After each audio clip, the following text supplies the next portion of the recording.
One indiscriminate day, the world was plunged into catastrophe. People were forced underground and had to rely on the vast subway system to survive. This is how the story of Metro Royale begins. And so, welcome! After the catastrophe, the world was changed forever. New buildings popped up all over the surface, and a myriad of factions no one had ever heard of before sprung forth. The world underground kept developing, growing increasingly complex even as danger lurked in every corner. Some areas even saw the arrival of never-before-seen monsters. To survive in this harsh environment, you must arm yourself and gear up, scour the world for supplies, and eliminate enemies for their loot. Then make your way to the return point and evacuate within the allotted time. After evacuating, you can exchange your on-hand supplies for wealth to purchase even more advanced weapons and equipment. Become even stronger. In times like these, people will do anything to gain an advantage. That's why, when you're out collecting supplies, besides looking out for the various factions, stay vigilant against other players' attacks. If you get eliminated, they'll be able to loot your supplies. However, don't be discouraged. In this place, you'll have like-minded comrades to support you. You will experience the hardships of growth together as you gradually transform into mighty heroes. Are you all ready to face this dangerous yet thrilling new world? Welcome to Metro Royale Rookie Manual. Today, we'll be introducing Metro Royale modes to help you get to know the features and gameplay of each mode. In Metro Royale, there are 4 modes: the basic map's basic mode and undercover mode, and the advanced map's advanced mode and assault mode. In basic mode, players can open crates or eliminate enemies in the map to get supplies and loot, then reach the return point to evacuate and take home the loot. Basic mode can be a great training ground to help players get familiar with the map environment and resource allocation. And if you don't evacuate safely, no need to worry. Although being eliminated in basic mode will cause your supplies and loot to be dropped, you won't lose your equipment. Activating undercover mode requires an undercover agent ID. Players don't need to bring their own equipment, as they will be undercover and disguised as bandits in the map. Bandits in the map won't initiate attacks on players. This allows players to freely travel between different areas, open crates to collect supplies, without bandits getting in your way. But if players actively attack and eliminate a bandit, their identity will be exposed. Do keep in mind that undercover equipment is weak, so stay vigilant against other players. Activating advanced maps requires a certain loadout value. Compared to basic maps, advanced maps are more abundant in supplies and have more diverse gameplay. Radiation zones can only be found in advanced maps and are full of supplies, which attracts lots of players. Many enemies are also stationed there, making for intense combat. Players eliminated in advanced mode have a certain probability of dropping their equipment, leading to high risk and high rewards. Activating assault mode also requires a certain loadout value. When entering assault mode, players don't need to bring their own equipment and will enter a match that is already underway with other players. Enemies in the map won't initiate attacks on players, but players that actively attack and eliminate them will have their identity exposed. Players eliminated in assault mode won't lose the equipment they had before the start of the match, and players who evacuate safely will obtain additional rewards. And since advanced maps are abundant in supplies, playing assault mode is a great opportunity to cash in on the low risk and high reward. That's it for the 4 Metro Royale modes. Choose the mode that best suits you and enjoy the fun of different modes. Welcome to Metro Royale Rookie Manual. Today, we'll be introducing the Frontline Confrontation map. Frontline Confrontation is a Metro Royale map suitable for rookies. This is where the Steel Front and the Cobras once fiercely fought. Members of both factions have remained even after the ceasefire. Due to the urban areas of Frontline Confrontation being relatively spread out, there is a lower chance of encountering other players when collecting supplies. The overall pace of this map is relatively relaxed. However, the terrain being mostly flat results in a very open view. Most areas only offer trees or rocks as cover. Thus, you'll need to be extra careful of enemies when moving about and evacuating. That's why many players opt for the underground routes. Frontline Confrontation has 5 underground areas, 2 subway lines, a tunnel, a storage vault, and an armory. Be aware that enemies hiding in the dark underground areas are difficult to detect. Those who wish to safely explore the underground areas should bring a night vision helmet, night vision goggles, or a thermal sight scope to see enemies in the dark. Since Frontline Confrontation doesn't have a radiation zone and urban supplies are spread out, those wishing to collect supplies quickly can go to the underground storage vault connected to Battle Line. After scavenging the surface, head deeper underground to search for more supplies. Furthermore, Frontline Confrontation has 2 password-locked doors, located at Tribe and Yasnaya PD. They must be opened using password letters of the corresponding color. Password letters are commonly found in the file cabinets or file packages. The supply crates behind the password-locked doors contain valuable items that can be sold and are important resource points. Of course, you can also challenge the bosses. Apart from the 2 permanent bosses marked on the Frontline Confrontation map, bosses also randomly spawn. These bosses have high health and varied attacks. Before challenging them, make sure to have enough ammo and consumables. When fighting a boss, utilize the cover of your surroundings or move quickly to dodge attacks. Defeating these powerful enemies provides a chance to get better equipment. That's all for this intro to the Frontline Confrontation map. Go explore it yourself. Welcome to Metro Royale, Rookie Manual. The old blockade zone was formerly a military-restricted area, but now 2 evil forces divide the land. If Frontline Confrontation could be considered as a new player's tutorial, then Old Blockade Zone would be their first real adventure into the underground. Old Blockade Zone is more abundant in supplies than Frontline Confrontation. However, accessing the Old Blockade Zone's advanced mode also has a higher loadout requirement. Old Blockade Zone is a dense urban area with tightly packed buildings. While collecting supplies, it's common to encounter other players, so don't let down your guard while exploring. Of course, you can also move around via the underground routes. Although Old Blockade Zone only has 1 subway line, it's vast and complex, connecting multiple areas of the underground. Of those areas, the deserted base is a dark zone. Dark zones have lots of supplies, but are also shrouded in danger.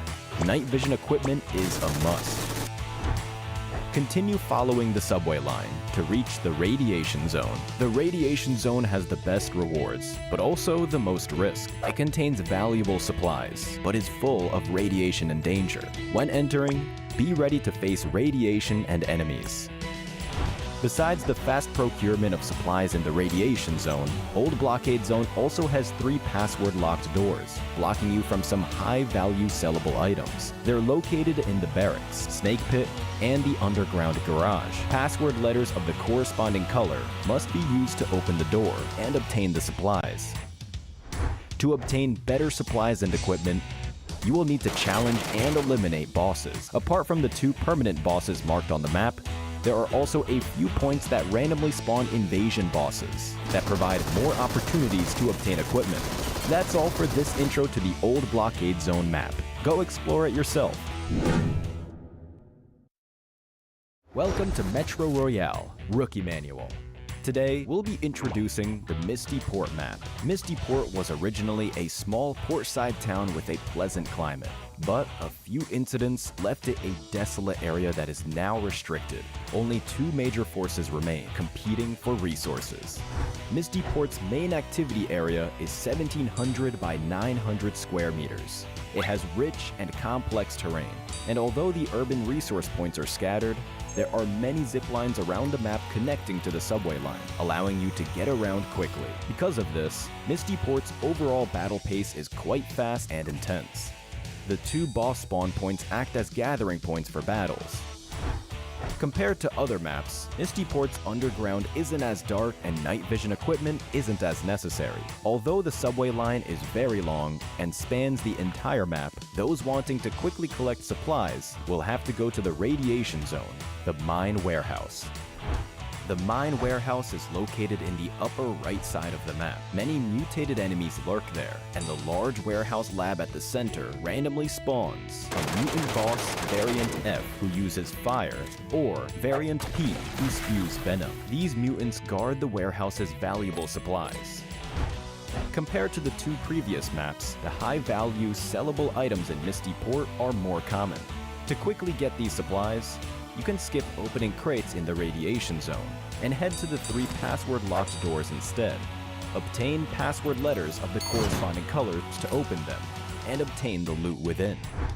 There are 2 fixed bosses in Misty Port, Firejoy and Fire Roy, that use fire attacks. When challenging them with teammates, spread out as much as possible. Also, be aware that there is chance in each match for the bosses to become reinforced. The bosses can then transform into special bosses that use drones and shields, Handsome Jesse or Handsome Pete. When facing off against them with teammates, make sure to focus your fire. Defeating these powerful enemies provides a chance to get better equipment. That's all for this intro to the Misty Port map. Go explore it yourself.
And here we're back, ladies and gentlemen, for day number 2. This is the PMSL Southeast Asia Metro Royale edition. Together with us, my name is Sir Cloud, together with Contra, and we will roll another 2 maps per region today. That's right, and it's been action-packed and absolutely exciting to actually see a new form of esports mode that's already available right now in the PUBG mobile realm. So with that being said, of course, if you guys are tuning in for the very first time, don't worry, we'll explain to you how exactly Metro Royale works in the esports format here, the PMSL Southeast Asia. Of course, we're still in the qualifiers for Indonesia, Thailand, as well as Malaysia throughout the course of the evening. Yes, and this will be the schedule. It's not only yesterday, it's not only today, but it will run for a full month, ladies and gentlemen. We are still at the stage of the open qualifiers, and today is the 11th of August, and only one team will represent their country to move to the group stages. And in the group stages, there will be 9 invited teams waiting for them. That's right, and I really do want to find out who exactly will be the invited teams, but I guess like by the end of the day, or maybe even throughout the course of the upcoming weeks, we'll be able to figure that one out. But for now, of course, we'll focus on the teams that are participating to play through the open qualifiers throughout the course of the evening, and of course, we'll see who will be able to make it to the finals on 7 September.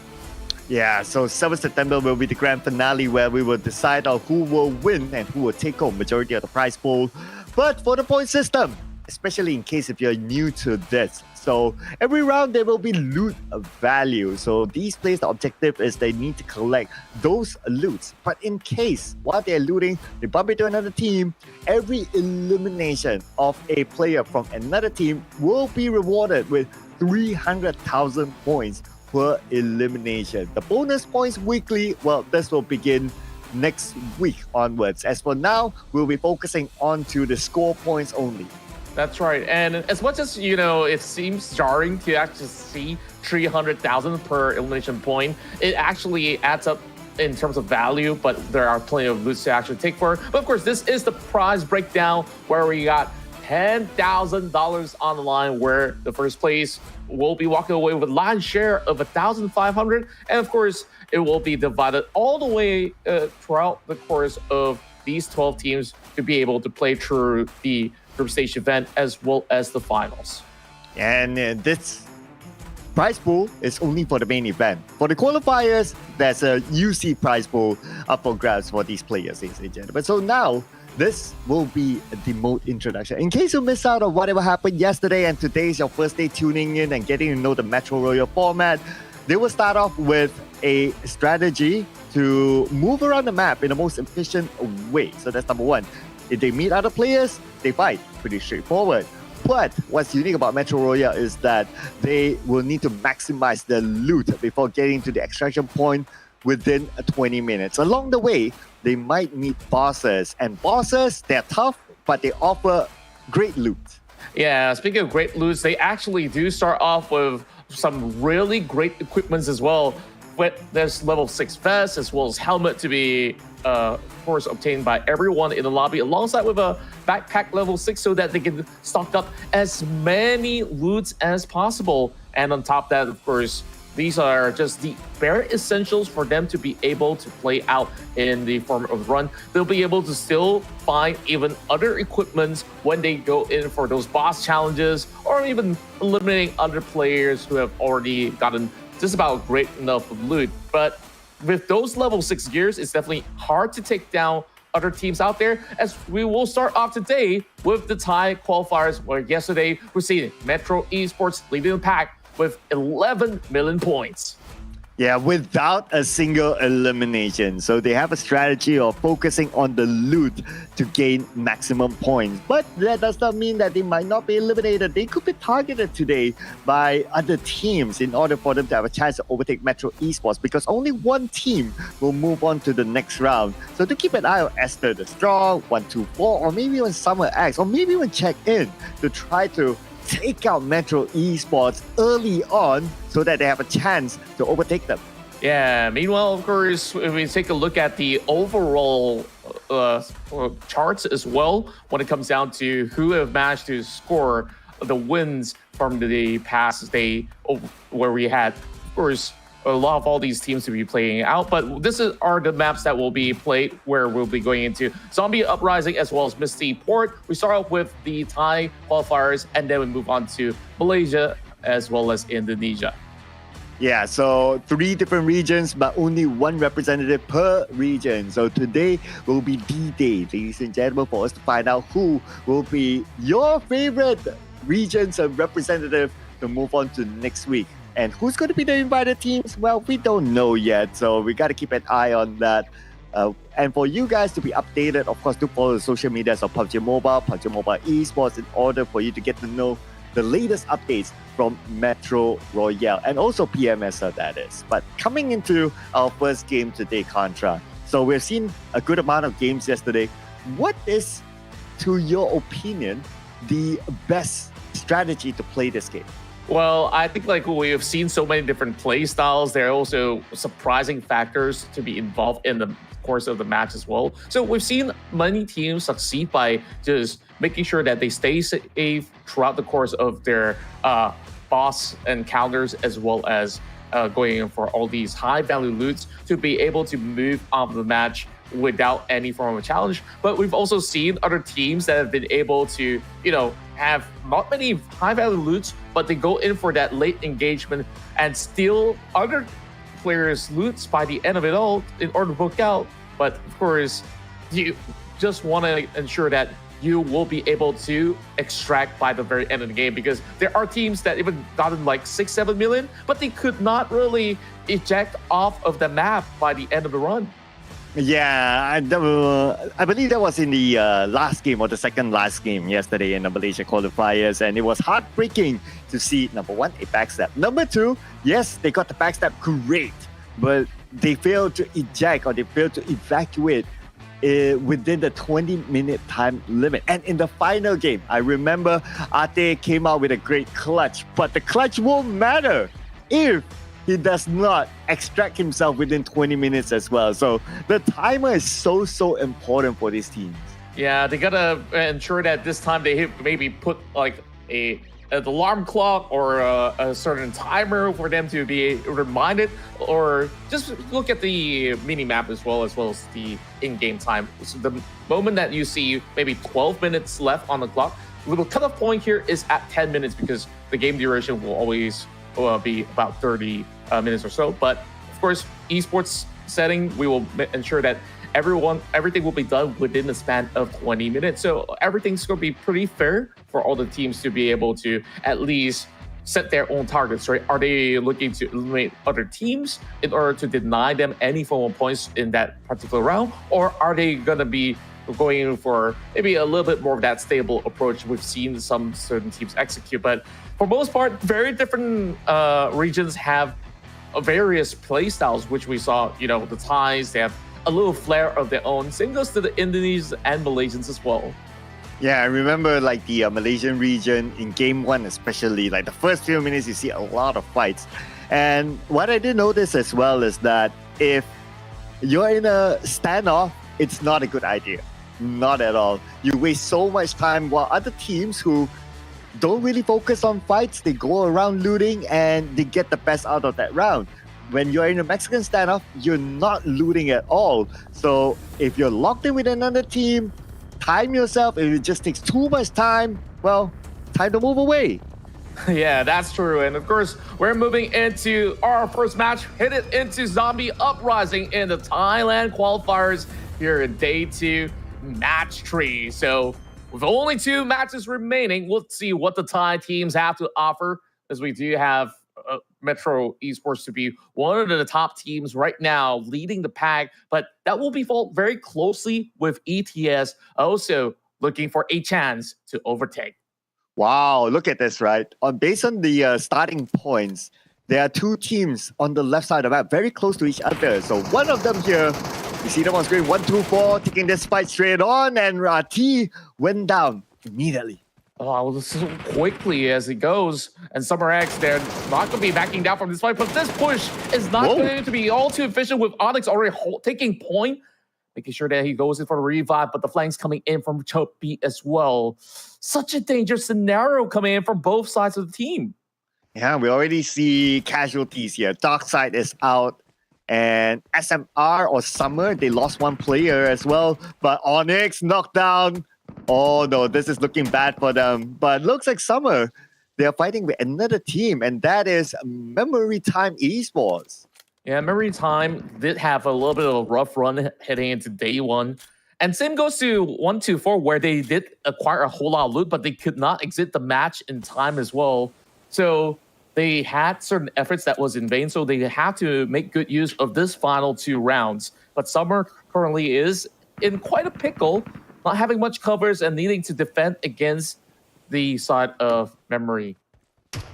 And in case it's your first time watching this, here's a game tip for you. The main objective will be maximizing the loot value before heading to the extraction point within the time limit, which is 20 minutes, ladies and gentlemen. So based on the screen, if it hits 10 minutes, that's it. So teams need to keep an eye on that. And for us as well, to evaluate where the teams do well is also to look at that timer. Now, the fight's not over yet. We still have Summer here, locked in. Now we're 1-2-4. Yeah, now to think about the situation as well, we might have actually said early fights may not actually be of high value, but if you are efficient with time, you get to eliminate the teams out there to deny them any form of way to advance in this matchup. And on top of that, you will eventually be able to secure a certain level of loot. But if you want to go all out aggressive throughout the match, I guess it can work throughout the course of the late game where you actually stash all these other items coming in from all the other teams. But taking too long, we've seen the results already coming from across all regions that it isn't exactly essential, because you take a look at both teams now, they lose 1 member apiece. Yeah, I know, right? Having casualties also means that the potential of carrying loot is lower by 1 person, that is. So keeping everyone alive is very, very important as well. Not only with the fact that you might give away 300,000 points to the other team, but also for you to pick up more loot. And speaking about looting, well, Esther, the strong esports, they want to catch up to the number 1 team. They probably learned something yesterday, and they are ignoring all other fights. Yeah, and instantly you see a huge chunk going into their backs already with 400k. Meanwhile, everybody's still taking those battles, but Mei Tang has gotten a great glimpse of some action against the side of Ray. 124 Esports, they lost 2, and now there's only Riti left. Yeah, he's definitely not a Xiao Mei Mei. So to pull off that kind of shot from that long range, and that's another 300,000 points in the pocket. And he's going for it. They might go in for a flank though. Pandora's on the other side. And we're back onto ETS right now, and ETS just scored 300 points for themselves. Beautiful, beautiful work coming from the side of ATS. Another 300k, or should I say double that to 600. And with whatever value that they have at the moment, they are currently sitting very comfortably. But here comes the push towards RT, as Mei Tang will be able to secure these 2 eliminations, adding it to 600k. Wow, very action-packed round, it seems. Fights all over. ETS now going in with the chase onto a member of check-in. Goes up to the 2nd floor, but the molly been tossed out, so they have to stop there and fortify another route, but Arthur goes down. You can see they're so confident, just separating into different sectors of the map, just going for the hunt. And now we're even seeing the third elimination point being gathered by the side of ETS. And as they solely dominate the entire radiation zone, we don't see anybody else inside the radiation zone, which means that they will be able to add so much more. Yeah, and with the amount of loot that they would have gotten from their opponents, especially when it comes to bullets-wise, they're pretty well stocked up for now. So if a horde of zombies shows up, they should be pretty okay. Expect that to happen, especially in the radiation zone, as they will spawn randomly. But I guess what they are truly looking for is for the boss, because the boss drops the best loot. True enough, and it should be pretty close to where it spawns right now. I believe that teams have already memorized certain locations of spawns, as well as the usual areas where you could find those high-ticket items, I would say. Meanwhile, over on the side of Memory, they're still in that scuffle. It's been a really long time now. It's 6 minutes past the initial stage of the match, and they're still pretty much tied up here. Meanwhile, Summer, they're pretty much held up into this compound, dealing with some zombies at the very same time. But at least they found themselves some bosses where they could just acquire some extra points on the block. Yeah, trying to land the shot on his weak point and his chest there so that he can save on bullets. Chappy calling up for help, but he's in the same building together with his teammates, so I wouldn't be too worried about Chappy for now. But for Mr. Tao, for PZ, well, pretty straightforward for him to deal with the zombies. Yeah, it's just that it's a nuisance when you're in the midst of the battle as well. Look at this current scenario. Oh. This does not really look too good, where they fully commit towards the opposers, and now they can also defend against zombies. You just got so many things to worry about, and now the knock comes in. They still haven't really cleared the boss just yet. That's the boss for you, ladies and gentlemen. Special abilities, moves fast, so you gotta be extra careful. But now, we have the incoming Memory Time Esports. Now, moving in onto Summer X. And Summer X, well, they don't have 88 together with them as he is calling up for help, but he's bleeding out. So the point will be given to probably the opponent, or maybe if the person is taken out by a boss or a zombie, then the point is just neutralized. Yeah, it might have actually been a zombie elimination in that sort of sense, but here comes up close and personal, where they will be playing in the dark right now. There's also a couple zombies lurking around, but they're not phased at all. Like Nate's now being primed right in. Chuppy will be able to dodge that one scot-free, but can they hold out 3 versus 2? Maybe Tang, do we see what Mei could actually do? And perhaps it will be the difference maker right here, forcing CC to jump. Oh man, he definitely did not see that coming. CC now down on his knees. Only left with Chappy though, and Chappy chopped down to pieces by their opponents from Memory Time Esports. My. It's just a very poor start for some of these teams out there. We're almost looking at 3 teams to be wiped out in an early span of the match. So realistically, the ones that can carry the most value are the teams with the most members of Live, which will be ETS, Memory Time Esports, as well as another squad, which we'll get into, CI, that is on the outskirts right now. Oh, and also it is nighttime now. So nighttime is where more zombies will spawn. Even if you look at the notification, the next wave of zombies coming. So they will come in hordes. They will come in a wave, especially if you're alone, like Marines here from CI. You don't want to engage with the zombies at all. It's just so much of that pressure to deal with. Meanwhile, somebody's having fun in the tunnels. Yeah, party in the tunnel, yeah? Okay. I love myself some underground parties. Oh, wow. Not something I can relate to. I don't know what you're talking about. It's okay. Well, it's been a while. I guess we'll have some time to experience that in the future. Meanwhile, of course, we focus on what's happening right now. Marines busy trying to get the loots out from the outskirts, but we'll have to deal with the zombies as well. Seems like he found a couple of gears as well as some loots in that crate, but we'll have to just succumb to going in for all these small little loots coming from the outskirts. But it seems like ETS, they're just miles ahead against all the other teams out there. So it's really down to if Memory Time Esports can actually challenge that. And they scored 3 eliminations, so that is 900,000 in the pocket.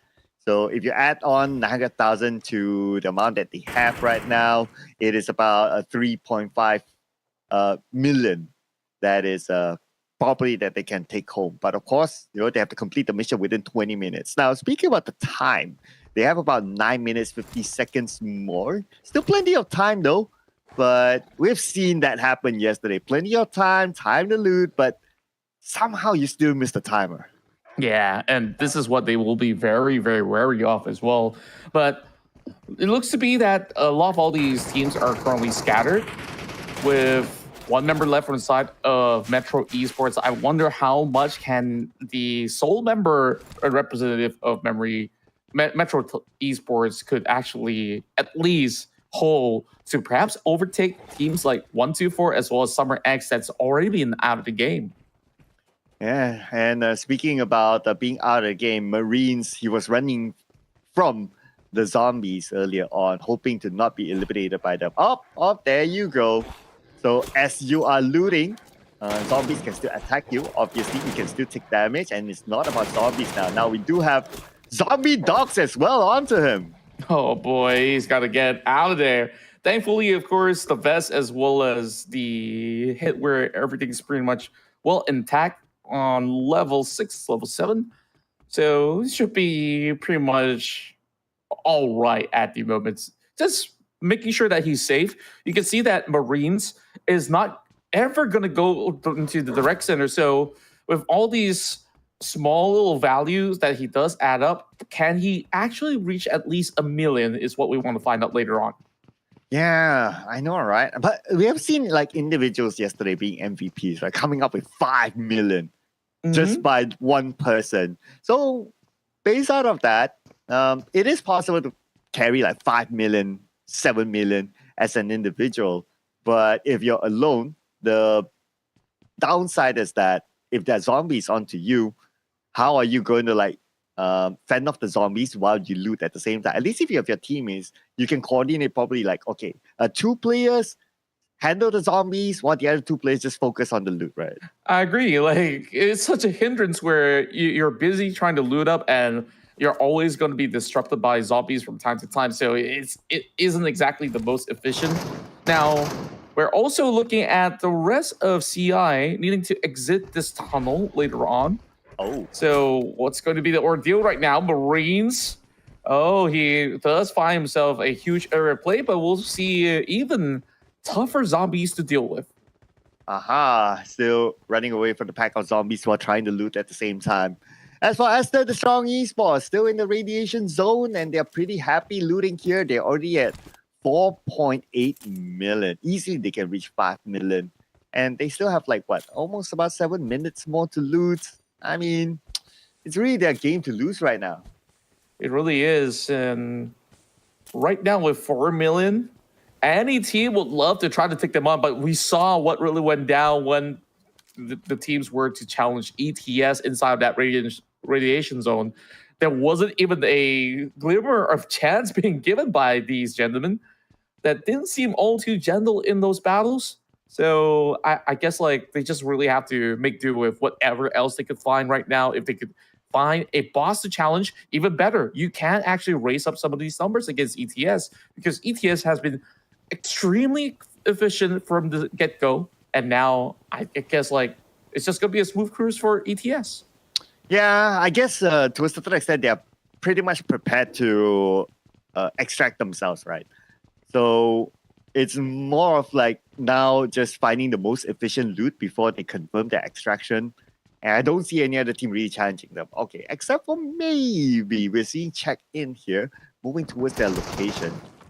And we do see a fight. Okay, chance to get more points.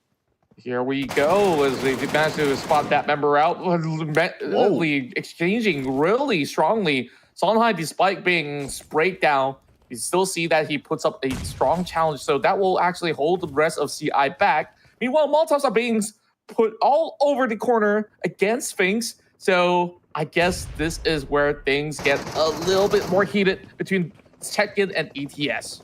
Yeah, literally heating up right now. The Molly is out, but they toss another Molly at the stairs just to stop the incoming opponents. But wait a second. No, not the right time to do that. Oh boy, they do have those smokes, but how much can he cover? Because the launch of attack coming from back is overwhelming as they do get the drop over onto the member of Check-In right now, as they won't be able to secure another 300 eventually, but the pressure is on the shoulders of CI to prevent ETS from ejecting, because if ETS ejects right now, the perfect timing, they will be rewarded with that hefty stash. But here comes Tal coming in from the back end as well, looking for a challenge. If he does have a nade, this is gonna look good. Here we go! He does get 2, 3. No! Oh my word, Tal! He makes it happen. Oh man, 3 down, 1 more to go, and he should be able to do the business. His opponent has only about 40% of health left. He's gonna be sound high. Sound high. Can he pull off a big one? He has to pull off a clutch. If not, everything will be for nothing. Sound high eliminated, and Memory Time Esports denied them the point. Memory Time Esports, what on earth was that? And now they also find Check-In. you might not even need to eventually close up the game with the ejection. You can just take everybody out, and you will be the clear winner of the matchup. Tal, he's going for the chase. What's going to happen right now? Memory time. They are trying to deny any advancement coming from CI. Well, looks like that's the strategy here, ladies and gentlemen. Find your opponent, deny them before they're able to extract themselves, and all that for nothing. And not only for nothing, Maritime Esports, they have the chance, they have the opportunity to steal away those loots. And yes, or perhaps they will do so right now, but they need to ensure that the same mistake don't happen where ETS was the receiving end of it. They will try to eject in the middle of the battle. And that was the riskiest move of all, especially when you're in the radiation zone. It's not going to be all too easy to do so. And now CI kind of tucked within all these far corners of the map. I'm not too sure if these minories will be able to offer much of a safe refuge, but Panzer is already on the prowl. Oh, Panzer, look at this, right? They already got 9 eliminations for their team. That is crazy there. They add one more, then it's like, what, 3 million in the pocket? Man. But okay, Contra, we did talk about the timer, right? It's about 2 minutes left. Pandorax is extracting himself, but he doesn't give me the say surprise! Totally didn't expect that. Oh no, that is just too tough to deal with right now. I mean, every time Esports, they could have a comfortable lead, and now they lost that one member due to over-aggression towards this member of CI. Unfortunately, I don't know how to pronounce his name, but he's been doing an excellent job. That member has been able to also put up the damage against the side of ETS at the very same time. But look at that. 10 eliminations for Memory Time Esports in this match alone. Bruh, 10 eliminations, and they eliminated ETS, stole away their loot, and now they have 4 million-ish. And with 10 eliminations, that is 3 million. So this round, they scored about 7 million just like that, especially the part where they eliminated ETS. That's one of the highest records that we do have here in the zombie map. And I thought that it's not going to ever be possible, but, well, they have definitely proven everybody wrong as they are masters of zombie uprising. But that pivotal point of that challenge against ETS, they absolutely struck gold on that one. Bruh, they adapted so quick. If they can do that again, another round, however the strategy is, man, they have learned so much overnight. And that is one amazing round here, ladies and gentlemen, in the Thai regional qualifiers. Very, very eventful. So nobody is safe until they're extracted. Yeah, that was such a scary round, and it was so explosive from the start to the very end. We see battles taking place, and you know, scratch whatever we have to say about battles, because now the Thai teams have proved that if you are strong enough, you don't have to care about all these other teams that's taking all the loots, because if they are busy doing that, we could just overwhelm them and eventually make what's theirs ours. Man, what a round that was, right? Exactly, right? At first we thought like, oh, okay, remember the Maritime Esports, they got it in the bag, or ETS got it in the bag, you know, they have that loot, they just need to extract. The moment they wanted to extract, another team came and they got taken out, they lost the fight. So, although it's more of like the objective is to loot, but you still need to have gun skills to win this sort of crucial fights.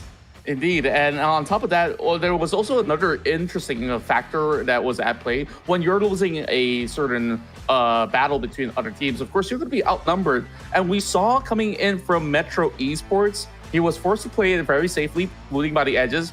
He's the only other team that has been able to make it out alive, from what I managed to actually see. But was there also another member from the side of CI that have been able to at least get themselves extracted? I believe there was one. So one, cool. There's only a limited amount of loot that one person can bring. That's number one. And of course, it depends on how many eliminations did that team get. So I would say that the bigger factor is more of the amount of loot one person could carry. So hence it is even more important to maintain a full team the entire game so that you can carry that loot. Like if in the Battle Royale, cool, you lose one player, you still probably can get the chicken dinner with 3 players. But in this case, it's not about who gets extracted first, it's about how much loot you can carry. Yeah, I think like that's the most important point, where if you're going to be carrying a whole lot, make sure you're out of harm's way. That is the most vital part, because we've seen it for the Malaysian qualifiers. We might have actually seen a glimpse of that coming into the Indonesian qualifier as well. This time, the Thai region absolutely blew everything out of the waters here in this zombie uprising matchup, because the past couple of rounds on all respective region, the maximum that we've seen is probably like what, close to 3 million or so. But other than that, nobody has been able to breach that mark. And now, wow, this was just a fantastic round from the side of Memory Time, which we did not expect them to go all out.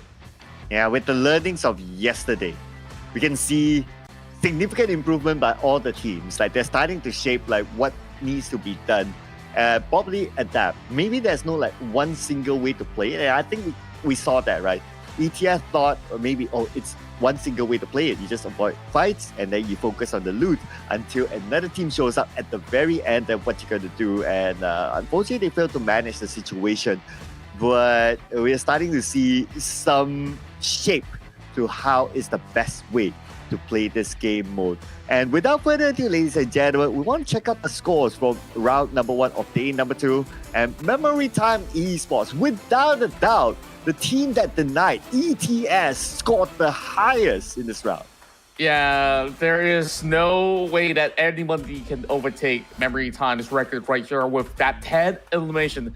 The highest elimination points that we've seen so far, and from eliminations alone, that's 3 million added on the block. So of course, it's absolutely crazy to actually see the disparity of numbers. That's also due to the fact that there are teams that were eliminated much earlier on, but at least check in 124 Samurai X has been able to walk away with that, at least 300k.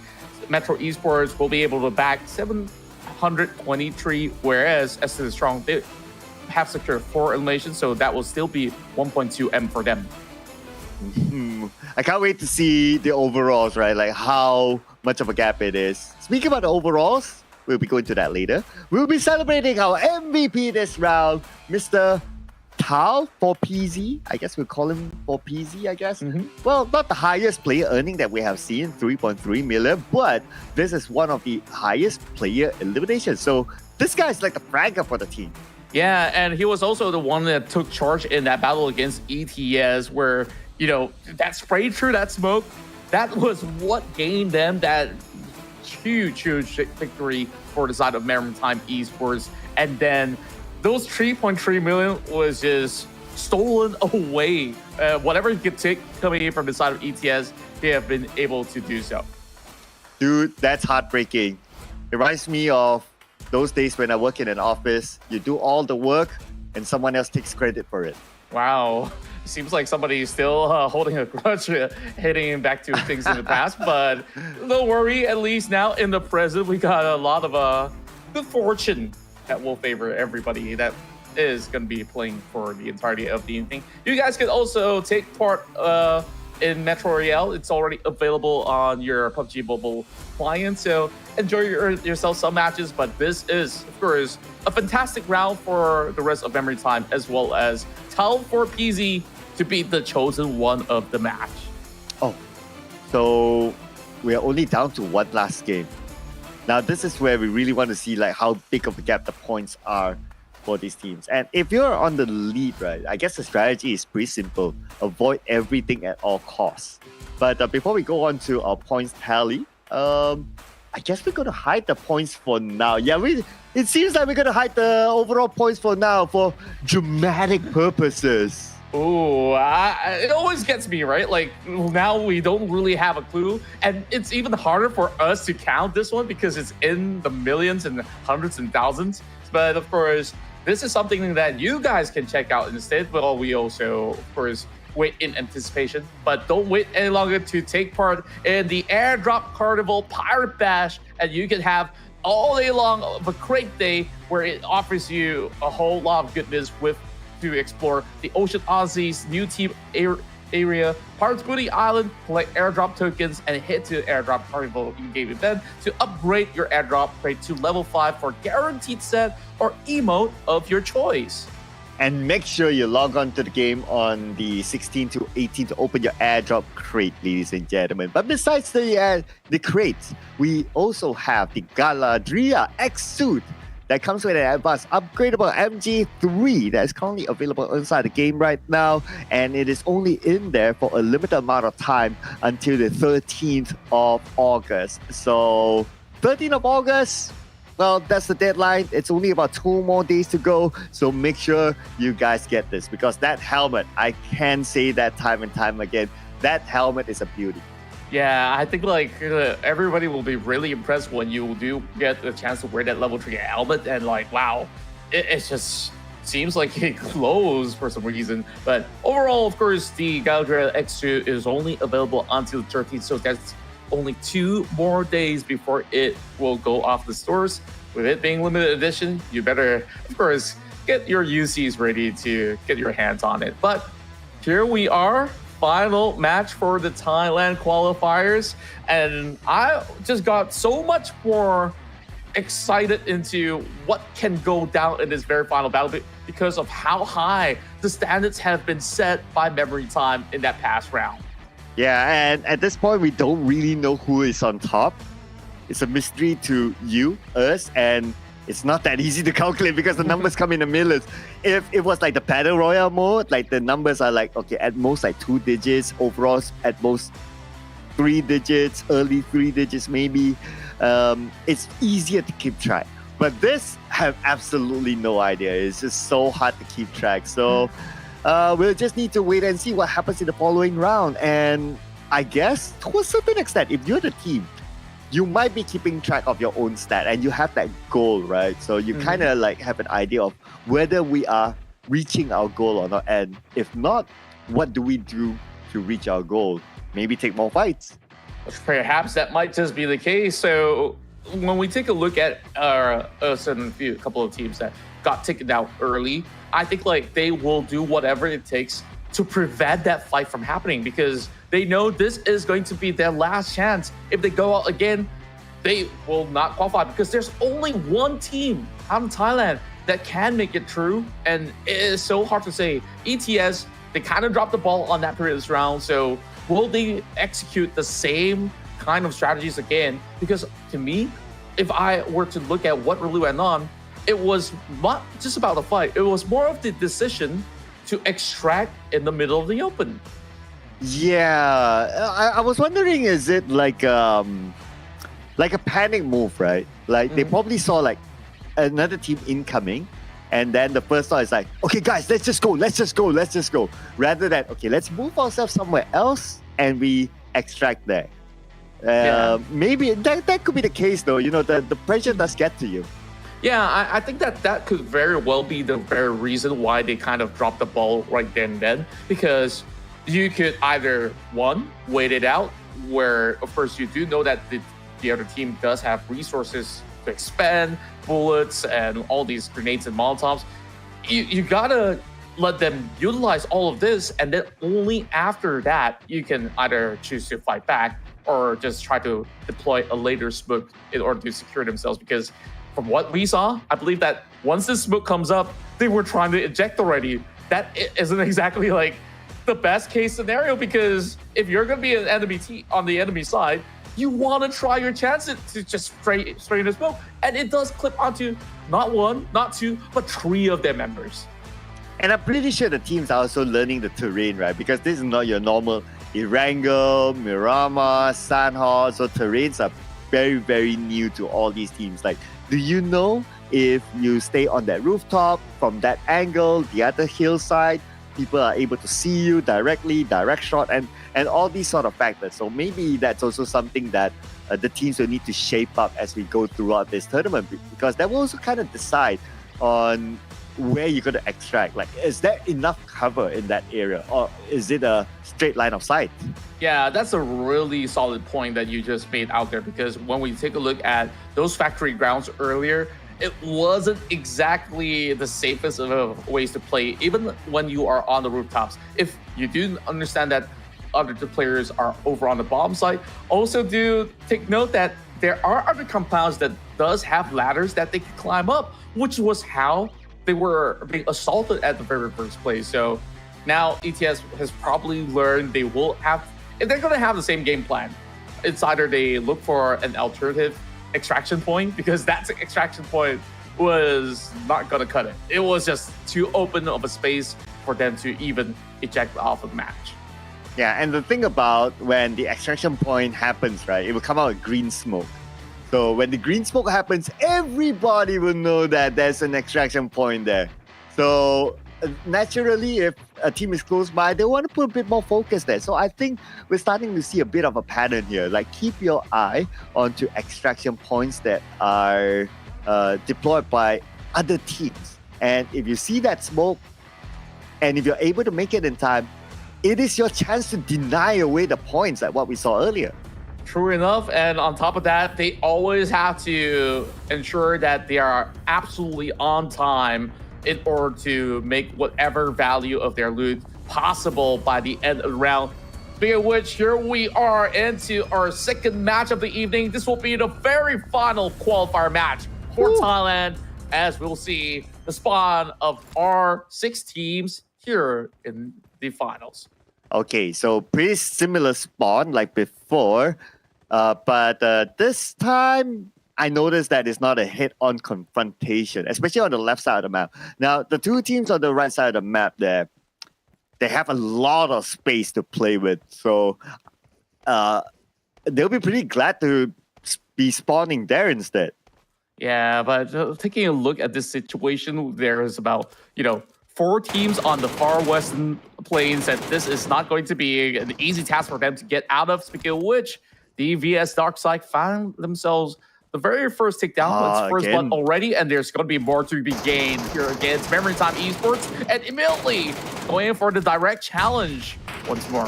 Oh, in the face of Miami. Pancha is going to come in for the other side for PZ, our MVP from the previous round, wants to secure the 300,000 points.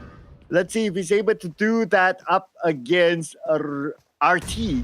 But RT now has Darkside together with him. Darkside was one of the earlier players to be eliminated from the previous round, so he's looking to catch up again.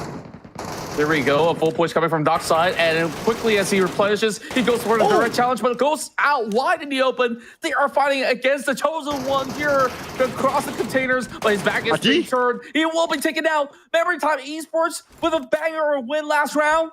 They are now eliminated. And Darkside, unfortunately, another early elimination for him, but at least his team gained points. Now, looking at Memory Time Esports with this very, very early elimination, I don't know about this. I don't know about their chances now. I'm uncertain at all, but remember what we talked about a whole lot yesterday? High risk, high reward, but this time, the high risk didn't really favor the side of Memory Time at all. But for 1-2-4, they managed to rejoice because last round, they were the ones that got taken out very, very early. So here we are into the tunnel entries, as we'll see the rest of CI hoping to pull something off of the rug. Yeah, that's a hopium there. Yeah, I'm learning all the Gen Z terms. Is that a Gen Z term? You could say so. Okay. Just validating. Commonly used in like platforms like Twitch and such. So yeah, you're absolutely spot on. But here we are, 4 members all charging into the underground, as we'll see whether or not can they eventually get those high value pickups. Meanwhile, over on the side of Metro Esports, remember before the first round of today begins, Metro Esports was the one leading. So now that we don't really have a rough figure of an idea, could they still have a chance to beat that all-time record of Memory Time that has been set early on? I know, right? That's like the PUBG Mobile gods now toying with us. That we absolutely don't know. Because the numbers are just so big. If it was like a regular battle royale, you can like sort of like gauge, but you know, in this case, it's going to be pretty difficult. But speaking about difficulty, it could be difficult for Marines now. He would need to hold down the entire check-in squad. Yeah, this scene looks to be very, very familiar to me. A little bit like a deja vu of what really went down on the Indonesian qualifiers as well, where they're stuck in between the tunnels where they really have to fight it all the way out. But lucky for the rest of CI, it was only one member that was holding them for a moment. So coast seems to be clear for now for the rest of CI to advance into the designated area. They should be approaching the radiation zone in a moment. Yeah, so far so good, avoiding fights, and I guess that's something that teams have been learning. Like, take only necessary fights, ladies and gentlemen. So far, so good for them. Memory, I'm also looking at Metro Esports right now. They lost one player. I'm not sure of their chances though. Honestly, it's just so difficult to kind of gauge like which team has the best chance at this point because the numbers come in the millions, right? So even though you're at last place, and what if like you have like 2 players, 3 players who's able to come out with 5 million loot, 7 million loot, you probably shoot back up to number 1. True enough, and you know what's also confusing to me is that both names on our screen are actually perhaps are from the same clan with different team names at the moment because both sides are CI, but the ones in blue are Metro Esports. So they're the ones that are going to hold out because they understand that squad will exit from the underground. So this is where they're keeping a sharp eye onto those tiny sectors, hoping to eventually catch them up. And that could be a very risky move if this rest of CI is going to be going into the rest of the quarters, exiting that tunnel. Hello, ETS. They're coming from the back as well. Oh, yeah. They saw 124. Okay. So Sphinx, someone has an idea of where they are, but because Sphinx is alone, so he's not pulling the trigger yet. Trigger discipline, ladies and gentlemen. But if he makes a move, then Onyx will be able to kind of know that he's there. Now, at this moment, Onyx does not know Sphinx is just behind the pillar yet. So Sphinx, being the cat that he is. Oh boy. And speaking of which, Sauhai does actually clip over onto 1. And immediately getting Tursus down. The side of ETS slowly getting annihilated right here. And here comes the full push coming from the side of RT.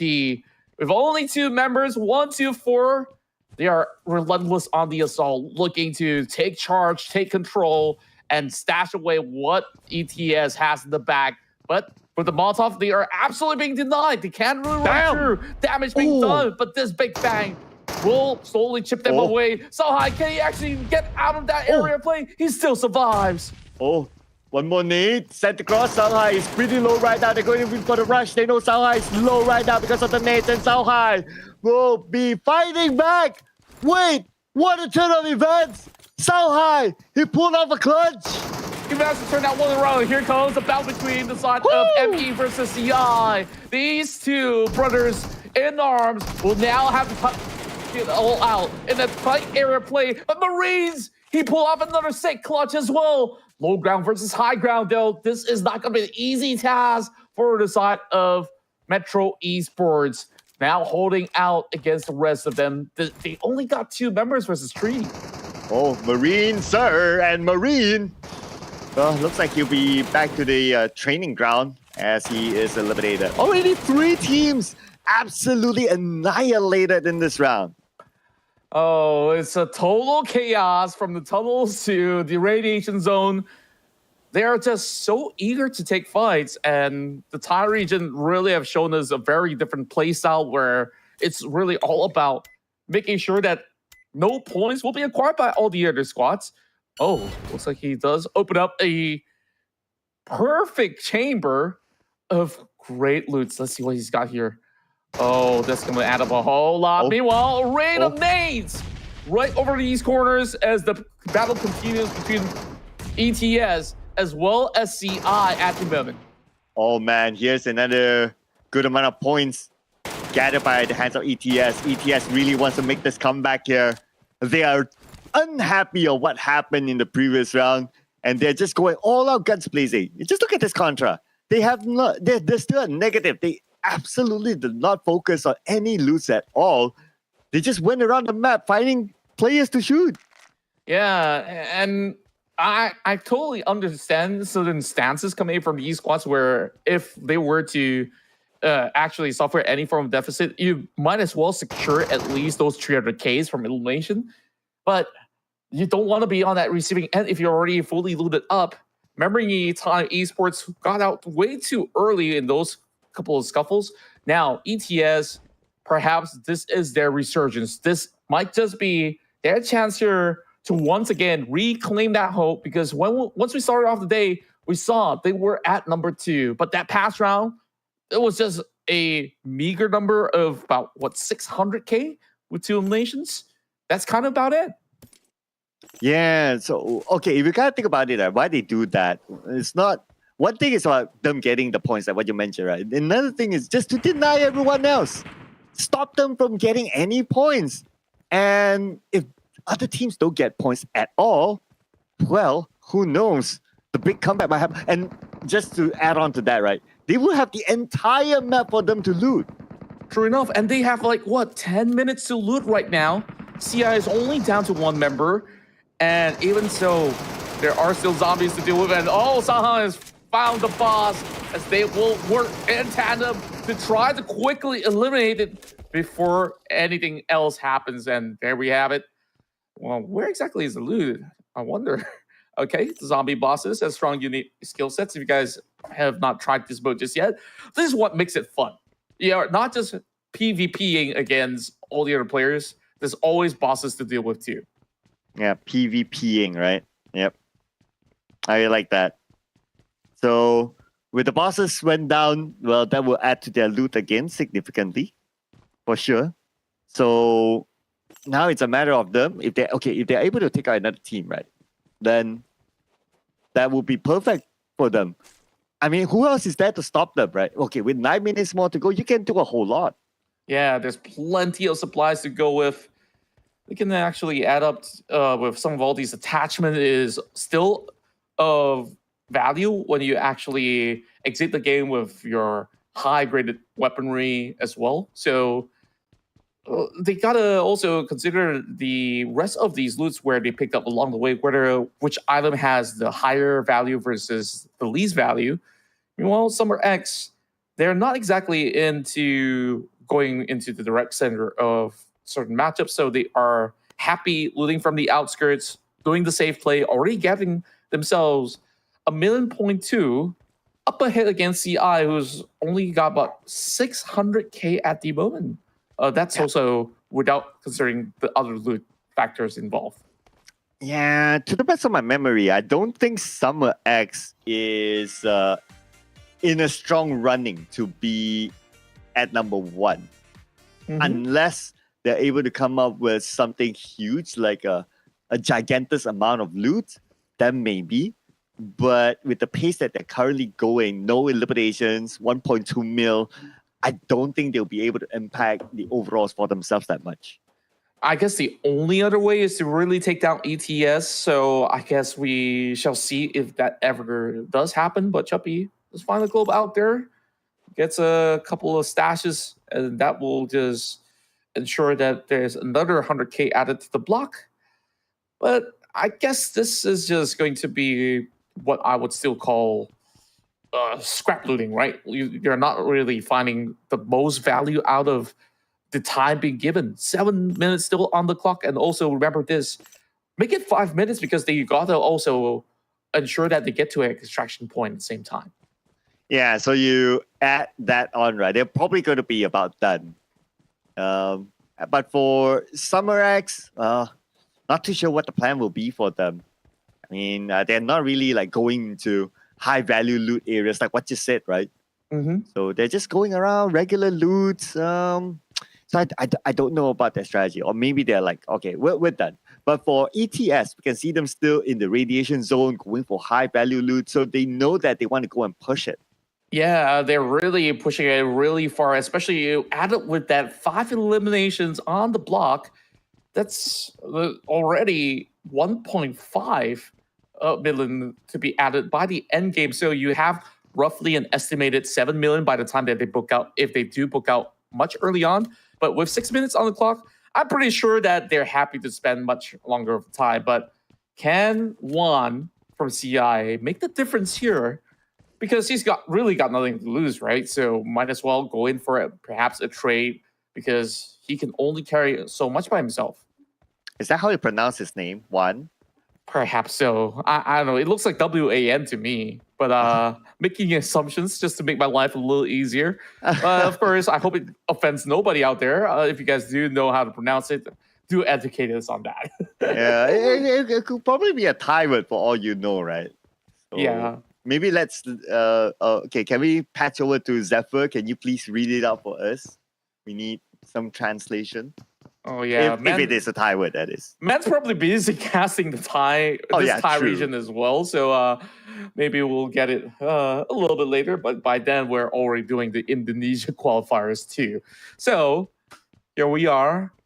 Summer X finally decides that they want to go into the high value loot areas of the radiation zone. So this is where things can always get very dicey against ETS.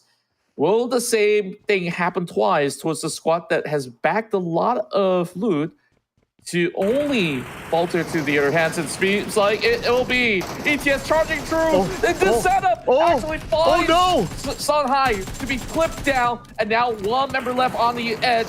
It's going to be CC. What a plan this is! Hiding behind, trying to take down the court as they will going for the exchange. 2 for 2. One member left for the side of Summer X. Okay, one more to go on the other side, and Peter is pretty low. Last tick of help should be a straightforward knockdown by Sphinx. And that's going to be another set of 300,000 points for them. Man, they just donated points to the ETS. They just absolutely given it them all the way through, but it could have been a great plan if they actually held out a little bit longer. That ambush hiding by the tunnels was not something we actually expected to happen. But thank goodness that ETS responded very quickly. All of them hopped off their wheels the moment that Songhai got knocked down. So the final member of CI already checked out. As for Summer X, one player left. Now, nobody's going to be able to really challenge ETS, except for the time. They just need to make sure that they are out of here within 3 minutes. Oh, maybe Chappie has something to say about that.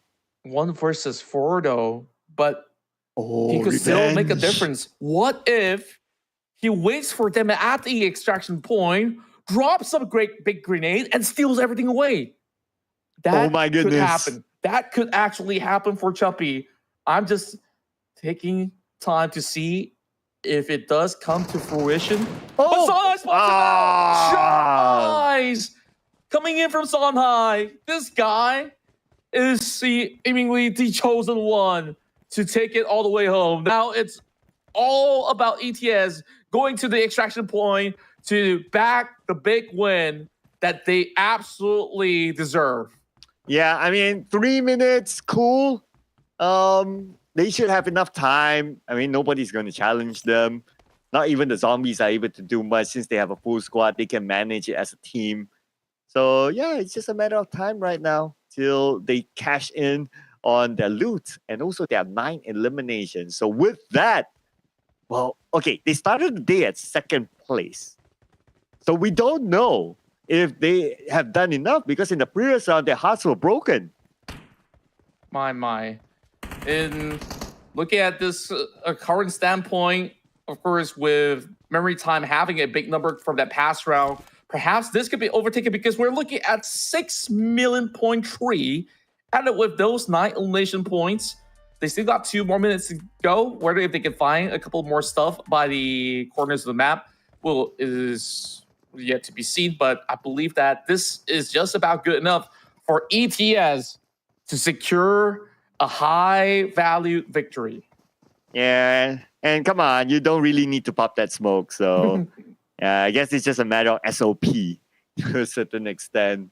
And up and away they are. ETS is the final survivor in this round, and they scored a heckload of points. Wow. I didn't really expect the Thai region to really switch up the tempo of play. If we compare this to day one was a little mixed bag of everything. Today, everyone's pretty much gun blazing into action, and the game even ends in less than the 20-minute span of time that we've had for even both matches. Yeah, I know, right? The pace has turned up today.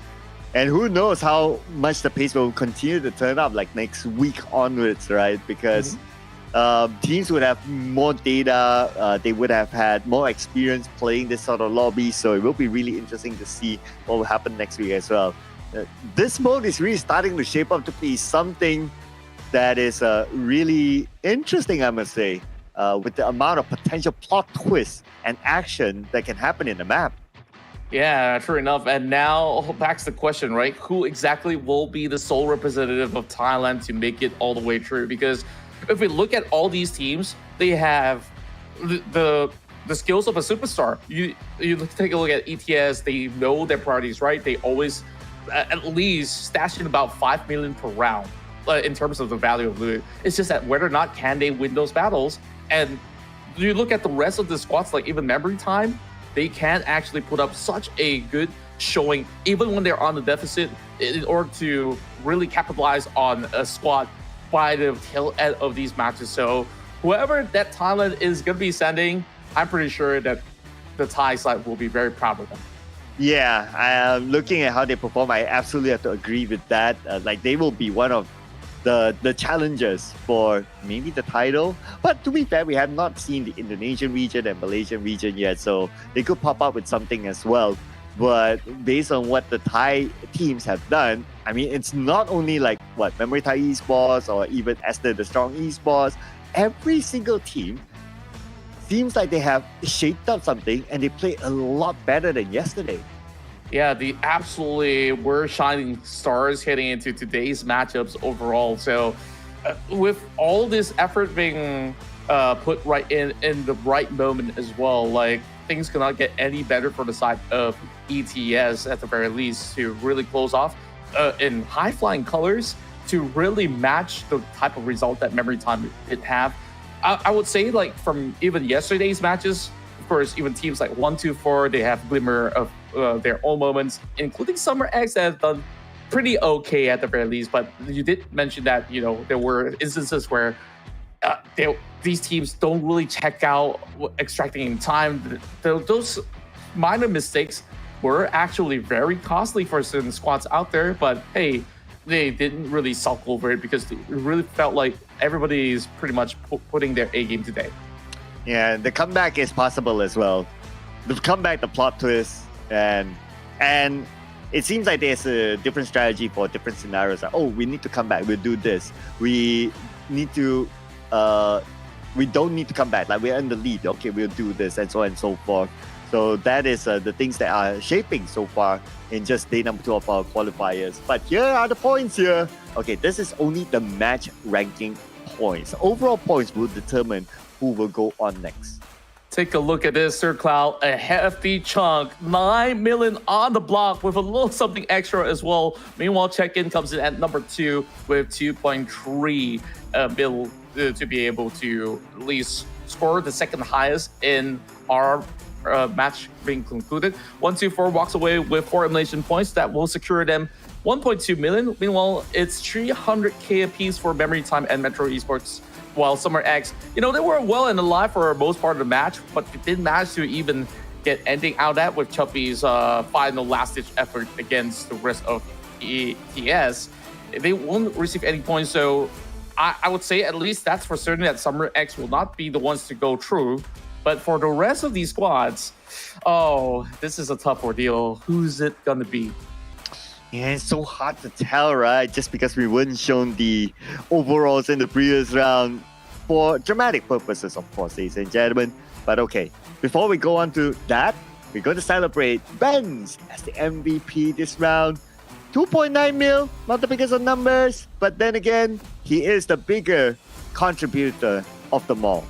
Yeah, they'll be, of course, fooled by the 0 elimination points because we saw that tunnel battle. Benz was also one of the players that has been able to do a little bit of damage to ensure that ETS does survive to make the cut.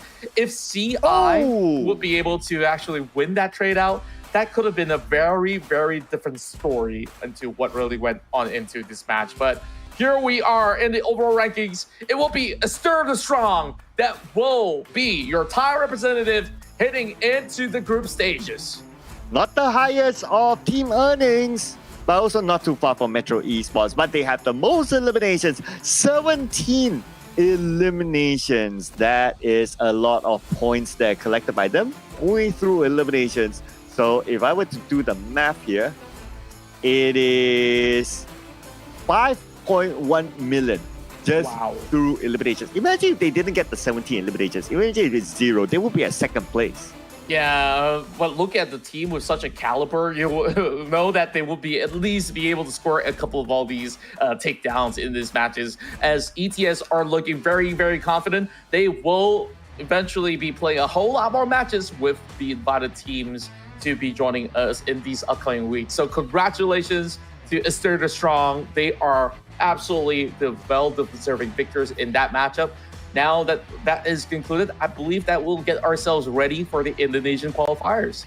Yes, the Indonesian qualifiers next will feature Tyrannorex, TTM Esports, Susu, C-Team Tiga, Royal Naga ID, and also Fellas ID. And I'm pretty sure it's going to be the same case. They would have learned something from yesterday and they would have prepared themselves for today. Expect to see probably a higher tempo game, just like how the Thai region qualifiers were. Yeah, I absolutely do agree on what you just mentioned because of how the stakes are so high. If you're going to be so behind, you got nothing to lose. You probably want to be the ones really hunting other teams instead. But if you are in the lead, that's where you want to ensure that you have a stable game plan. If you're going to take a fight, you take one that you can easily pick off one after another. But looking at the Indonesian region, they also do love some of all these early trades. So we'll see what happens in a moment. But of course, I really want to know who will be the one to make it true. So Sir Cloud, I guess we'll be taking a very short break. And when we do come back, we'll bring you more Metro Royale action here in the PMSL.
Welcome back once again to our Metro Royale edition of the PUBG Mobile Super League Southeast Asia. And of course, joined by me is a ever good-looking Sir Cloud, and my name is Contra. We have been having a blast here throughout the course of the qualifiers. Now, moving on from Thai qualifiers, once again, congratulations to ETS. And now we'll find the sole representative of Indonesia in these upcoming 2 matches.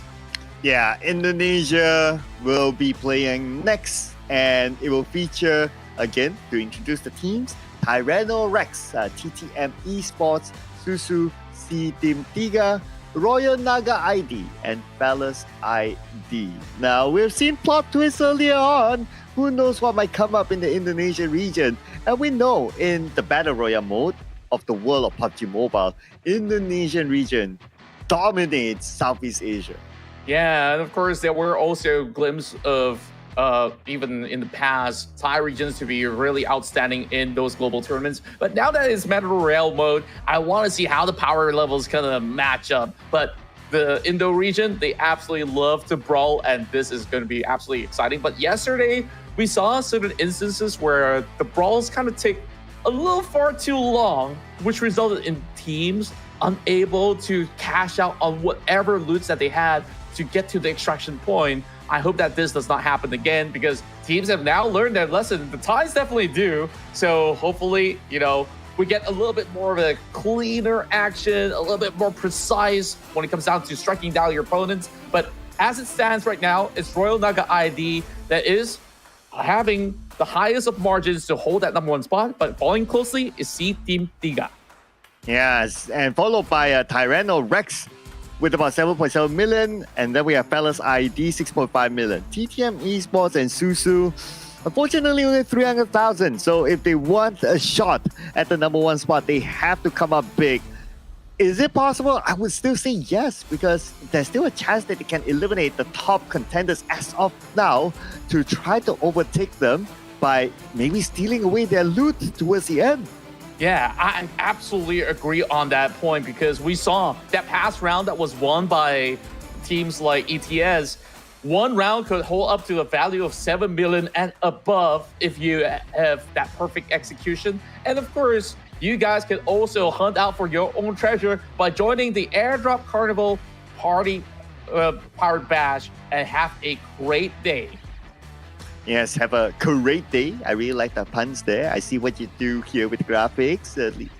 And during this event, you can explore the Ocean Odyssey new theme area called the Pirates Booty Island.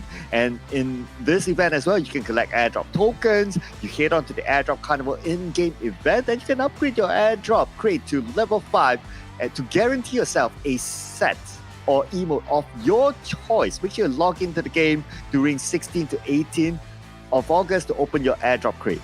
And if that does not whet your appetite, this definitely will do, because the Gabriel X-Suit and Advanced Upgradable MG Tree is currently available only for a limited time up till the 13th. So you got 2 more days to secure yourself this beautiful set. I know you absolutely love the helmet, Sir Cloud, and I love the whole outfit coming overall. So you can join the event and unlock plenty of coupons and limited outfits from, of course, today till the 13th. So with that being said, of course, we get back into what we're here for.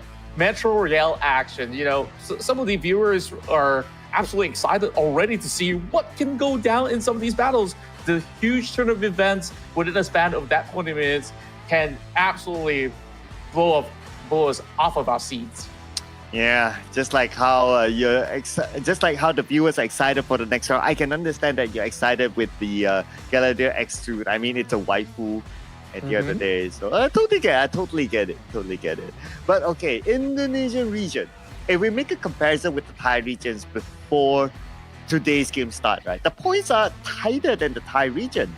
Yeah, it definitely was a whole lot more closer, because in every single round that was played yesterday, there were pretty much a very different set of top 3 teams that have been able to make the cut by the end of that match. And also, each respective team also has a certain good idea into how much loot would be sufficient for them to not be over greedy with whatever they take, where we've seen those kind of fights that could potentially happen. I believe there was one matchup where, we've seen from the Malaysian side where, they even camp out the final extraction zone just to try to steal away. But even so, even yesterday's run, we see a couple of Indonesian squads unable to really reap the most out of the match because they just didn't manage to get the extraction despite, having all those loots.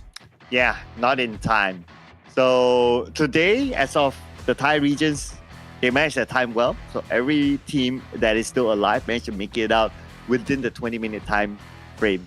But for the Indonesian region, well, let's see how much they have learned from yesterday. This is where it gets exciting, right? We'll probably get to see every region having their own play style of how they like to play the game. Even yesterday when we just started these close qualifiers, we already see like every region has their own play style. The game comes in with a different pace for every region.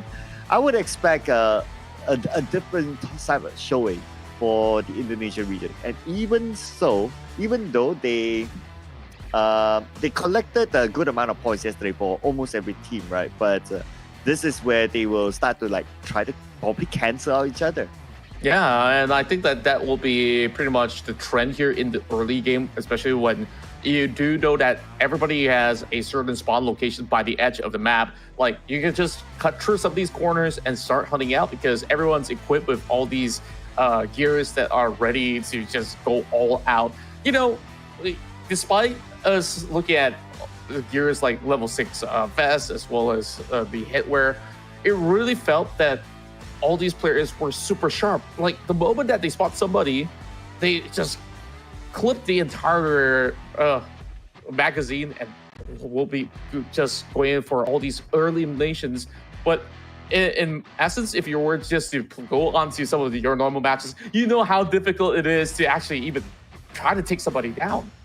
Yeah, so the interesting part with that as well is that the animation of the suit, right? So if you notice, like level 6 suit, it looks like a full what do you call it, like an anti-bomb suit. Like, it's like from top to bottom, even like the helmet as well.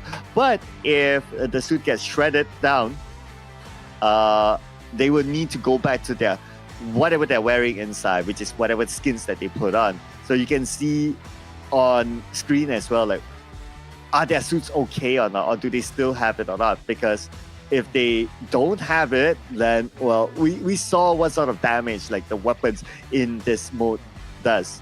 And as compared to the Battle Royale mode, how the weapons are tuned, how the suits are tuned is different than the regular Battle Royale.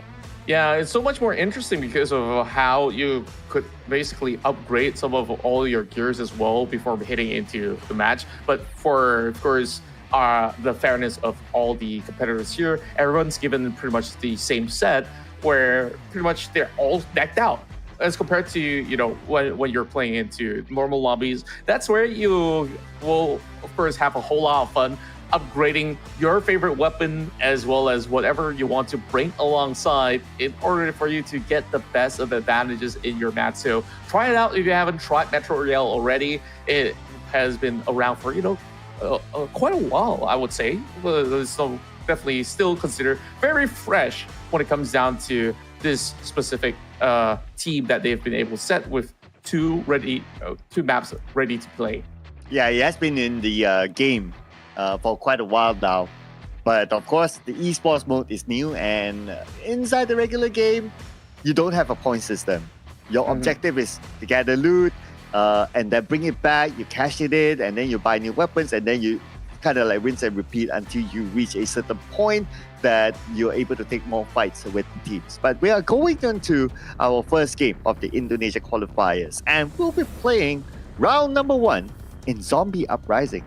That's right. We'll always keep an eye on to areas like Garnet Maison as well as Power Plant to be the key areas where they'll be able to enjoy plenty of spoils, as well as the factory grounds as well to be the center of it all. So with that being said, let's kick off our first match of day 2 here in the Indonesia qualifiers. And look at this, right? It's always, if it's spawn in this map, the teams on the left side will be super duper close with each other. While the teams on the right, well, they're kind of close, but at least they still have some space. But the team in the middle, man, that is the best because you're you have the best distance of all the other teams. Yeah, I absolutely do think that this is huge advantage for the teams that do start a little closer into school, and that will be Tyranno Rex that will quickly gather up whatever they can find around them and eventually make it either into school or into the center, heading into the factory ground. So it'll be pretty much of a tough ordeal for those that are spawning from the far west, right? You got, what, 3 teams to deal with, potentially? And speaking of which, we're already getting ourselves a little bit of a action-packed opening with Rex having the approach of Susu moving into compound. Well, here we go. Shots fired. Hanif navigating around, and he will get his first knock. But he has more to deal with on the other side, though. He says he set the teammates on the first floor to provide cover fire for him, and Hanif has the space to heal up. There's even the zombie coming into his corner, so there's just not a great approach being left out there. Oh boy, I didn't know the zombie can pick things up from the ground as well, but well, they'll sort out both Susu as well as the zombie, get some high stash of points. Meanwhile, Pink coming from the edge to try to set something out in order to keep the entirety of Tyranno Rex to be within the areas of the school. Wow. Pink is still going for it, though. When Pink has the option of exiting, but still wants to challenge Tyranno Rex, I'm not too sure if that's a good idea, but maybe he sees the opportunity, the fact that Tyranno Rex, they're pretty busy with this boss. Yeah, more of all these zombies are being spawned up. Zombie Uprising has always had this form of a challenge, even if it's daytime. It's not as many zombies as you would expect, but they are dealing with the players instead. First and foremost, damage now being done towards the zombie, being forced to retreat into the waters. Now that he's being pretty much compromised in terms of their location, it will be a tough round for the side of Susu. Already losing 2 members. I wonder where the other player of Susu is currently at. There we go, on the other end. So very split up now. So Rex, they do have the chance to focus on the 1. 5-man goes down, and there you go. That is going to be the knock, and another 300,000 points are secured by them. Bad news for Susu. They only have 1 player now. Yeah, quite devastating to actually begin with, because they were running into school hoping that it's actually emptied out. But they do suspect that this is going to be a place where other teams will also look for battles, speaking of which C-Team Tiga is going to chime right in from the back of the hill. So if the side of Tyranno Rex is not careful enough, they might get taken down. Whereas FLS is enjoying a lot of spoils of the scavenger area, as they are also looking to hold out for the moment. But C-Team Tiga, they are having a member still on the underground. So we'll see what actually happens from here on, because Papa, they're going in for that full push against TTM. Oh no, he's not ready at all. His weapons are still holstered. And he gets eliminated. This is the end of this round for Susu. Oh man, just no way out for him. Was dealing with Tyranno and walked straight towards the hands. And of course, TTM receives it with grace. A line of zombies out in the open. Not much of a distraction towards the side of TTM, but the closer the zombie approach, it will allow Tyranno Rex to know that there is a team around these corners. So you gotta keep yourself with the trigger discipline. But speaking of which, Hazel has already spotted out at least 1 member, and that is Wahyu on the far corner of the map, popping a couple of smokes to try to regroup with the team. Oh, long range shot here by Hazel. It does hit onto his opponent, Wahyu.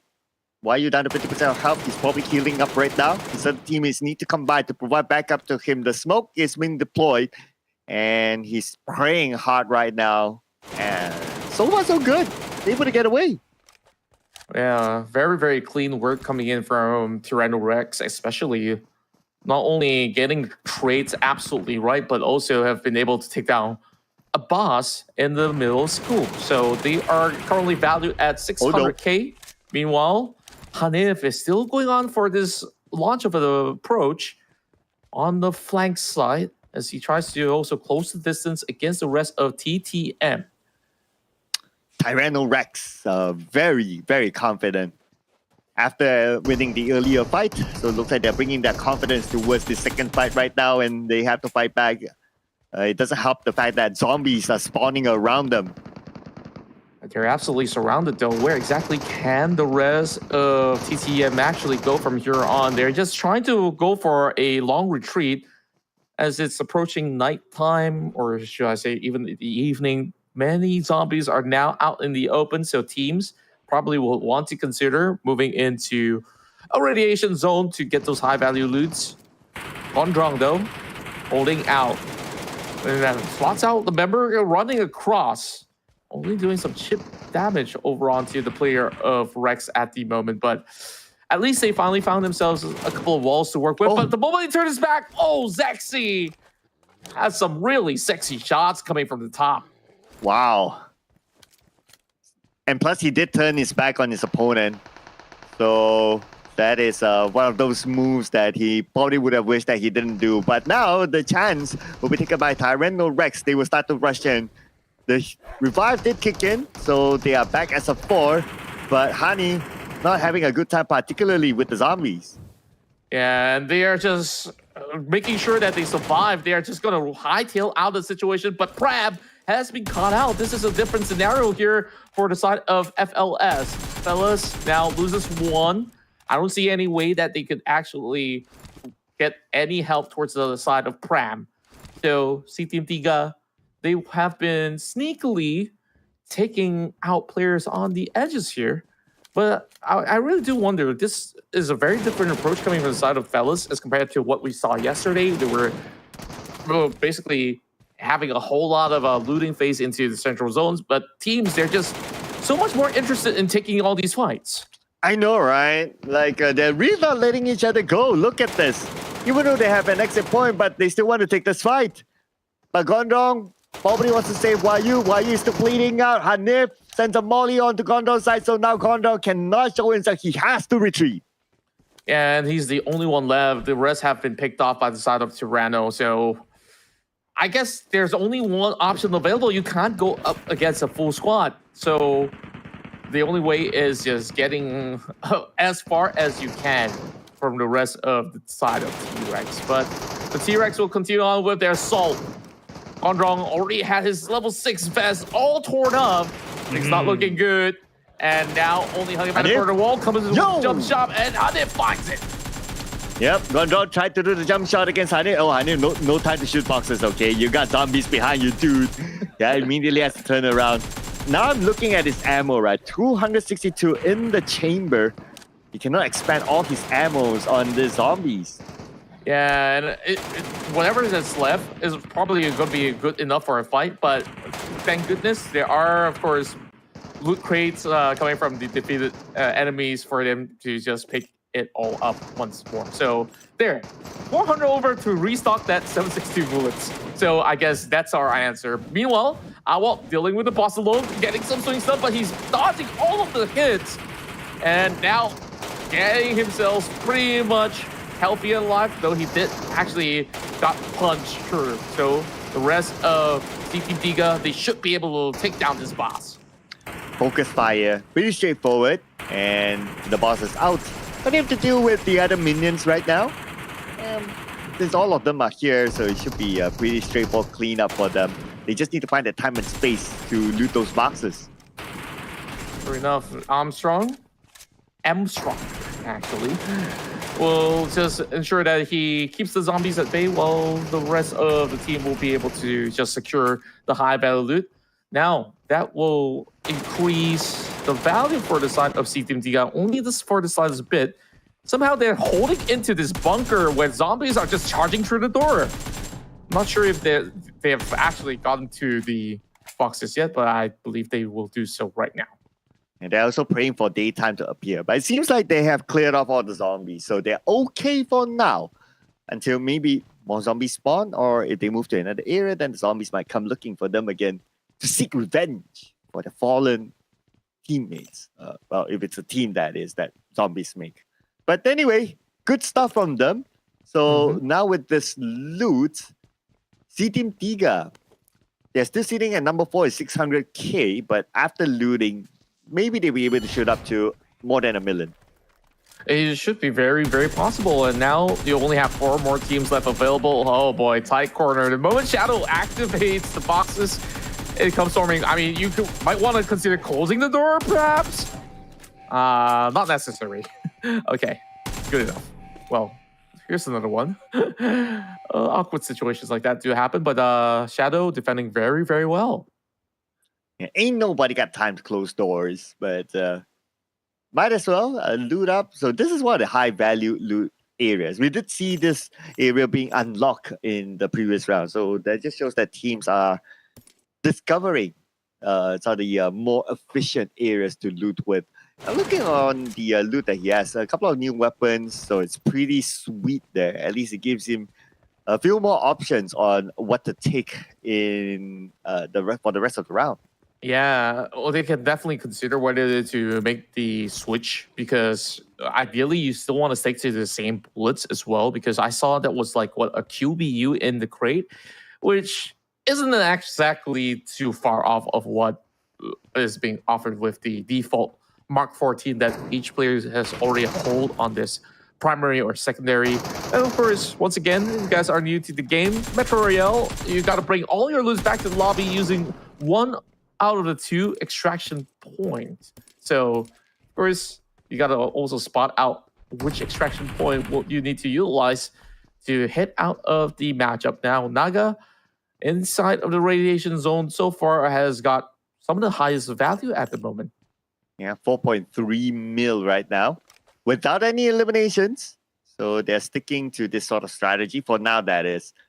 But we've seen plot twists, right? Okay, great numbers here, 4 mil, 5 mil, 6 mil. But if a plot twist happens and a team shows up, wipes out that team, naturally those numbers would transfer over to the team that won the fight.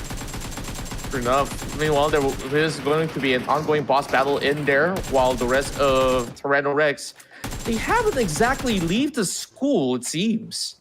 So Rex is kind of burning on time here. They only got roughly 5 to 6 minutes to score those high-value loot to make bigger comparisons to the side of Royal Nagas as well as the Fellas ID. So is those 6 elimination points good enough? I don't think so just yet. Sure, they're back close to 2 million from eliminations alone, but you gotta find those loots. Yeah, because the numbers can really, really swing, right? As in the overall numbers. But speaking about getting loot, so Naga is trying to get their own loot, but the boss seems to be in their way. So I don't know how they're going to deal with this boss. They probably need everyone together. That's why Shadow is repositioning himself. That's right. And of course, they don't exactly want to overcommit. They also want to try to seek out whether if there's going to be teams hoping to challenge eventually. But the longer they take, I mean, you only got, what, 6 minutes right now to take down the boss? Maybe you might need to spend a minute and a half or even 2 minutes to be very efficient on it. Now, Pram is all alone, though, looking around for Sans. I don't think he knows Sans right there, does he? Oh, probably not. So Sans holding down the hallway or that box. Oh, okay, we move over to Pram. Pram is kind of busy with zombies, but now back onto Sans. Okay, here we go. Sans tries to find his opponent. Shots fired out by Sans, and Sans gets the first knockdown, and the zombies will kind of help him as well. But now Sans, he's in a pickle. Oh no, stuck in his room. No. The windows, they're not big enough. Oh, it's absolutely blocking him. But Sans finally has been able to dash away to safety. But is he not going to consider looting off from the player that he just take down? He needs to do so, though. Maybe he'll be back with some help because the zombies, well, they were a whole bunch there. So we'll see what will he come out with. But I guess with the amount of zombies, he just didn't have the time. Yeah, high pressure situation out there. And of course, just to also update TTM. Oh, I thought they still have one more member, but they were actually playing with, 3 of them. We saw them getting pretty much thirsted down by Tyranno Rex much early into the matchup, now that I recall. So, Fellas are realistically the closest competitor to Naga, but that's still like, what, 3 million that they have to find with 4 minutes left on the block? this is not looking all too hot here. But the side of Alice, it seems like they might be preparing for an injection here with that 2 mil. They might just feel like they're satisfied enough with what they have. Meanwhile, speaking about the competition, we're going to see a competition now between Naga as well as C-Team Tiga. C-Team Tiga, 2 players went out to the hands of Naga. There's going to be 600 points to Naga. oh boy. Now it's only down to Awok holding on to the Mach 14. They should be suspecting there is going to be a player around these corners as Royal Naga just walks on foot, not really going for the mining cart to advance forward. And this might just be the unsuspecting victim. Meepo now steps close. He heard those footsteps already. And seems like he will just continue to deny with all these Molotovs thrown right in. Exchange of the grenades, lob right through, and it will be the Molotov that will take some HP bars off of Awok. Okay, Awong still trying to buy time as he tries to exit this tunnel. The Molly did help him to hold down the members of Royal Naga ID. And Royal Naga ID, well, 3 younger points were in the way. But oh, wait a second. Awok is still around the corner. But then again, he took his time to heal up. Naga, well, they are pretty confident that they have the numbers. So they might want to pursue this. And now that they've taken down 2, they just need to be very, very wary of some of all these tight corners where Awok could be hiding. And where exactly is the other member of C-Team Tiga? I do wonder it because it doesn't seem like he's anywhere close by. So Naga, they're being absolutely cautious about this approach. Still going to be Meepo that will be taking the forefront though. Another nade now being lobbed right through, not really clipping into the target just yet, holding by the stairwells. Oh man, this is going to be a little tough of a predicament for them to actually do much. But that nade lobbed really nicely to take a chunk off of Awok. Whew, there was a close one there. Awok, he should be still able to heal up though. So now waiting for the execution for Naga. But they're really, really cautious though. Even though they have the numbers, they could just like run at him. But Naga is like, I don't know, they're probably also confident with the amount of loot that they have. So that's why they're not too desperate to try to get that elimination. Yeah, one of the members actually went for the extraction already. So it's really down to Awok to find value out of this as well. Seeing the rest of the members of Rex running right through. Rex, they cannot afford to spend too much time. There's only less than 2 minutes on the clock. He might be the one to deny all the points coming into their hands. But Meepo will stop him on his track. So, bit of an attempt, but that does not really hinder much. But here goes. Another challenge is Naga versus Rex. Are they really going for a challenge now? They are going in for the challenge. Shadows get the first knockdown, and they will secure that elimination point. But then again, Contra, 1 minute 20 more seconds to go. Are they even close to the extraction point? Man, both teams will lose out if they don't exit. Naga especially, they have 5 minutes in the back. They already saw the extraction point. They need those smokes out. And only 2 more members of Rex to deal with here. How will they make it out alive? Do they still have grenades? Do they still have any artillery at all to make the trades happen? They are just focusing on healing up. Naga might just be able to walk away scot-free. Naga might just be able to pull it off underneath their noses. But here comes Zexy and the rest of Rex. They will arrive, but it's a little too late as they're already extracted off the match. 40 more seconds more to go. Will FLS be able to extract in time? Will Rex be able to extract in time? I don't know about this, man. I don't see any extraction point in sight, but they will still run for it. 20 more seconds ago. I think these 2 teams are gone. Oh boy, they should have actually went for that all-out battle if that's the case, because they didn't really know that once a team ejects using that certain area, that they won't be able to utilize the same spot as well. Rex unable to cash out with 5 seconds on the clock. This will be over and done with Royal Naga taking the victory. Now the only team that is not able to extract out in time is Rex. Man, they did a lot of work in this round, from the tunnel to the looting, just to lose out at the very end. It's just so sad to actually see this happen. You know, if those loots can't be achieved, if I have names, I'll just name myself. Like, okay, just end it right here and then. Like, I can't do anything else. Like, I'm just saying so that some of all these points still make it true. But they managed to get those 6 eliminations. Will that also follow suit as well? Yeah, the eliminations will follow suit, but the loot, unfortunately, no. So they will only cash in the 6 eliminations, and that's about it. But at least 6 is a pretty healthy number, I must say. So at least they still got a decent amount out of this round. Yeah, and with that said, this is going to be the conclusion of our first match of day 2, and it was a comfortable lead being secured by Royal Naga. They start off at number 1 spot to kick things off here today, and once more, they take themselves another massive win. It seems like they are looking poised to be the sole representative of Indonesia, or could it be otherwise, heading to one final match remaining?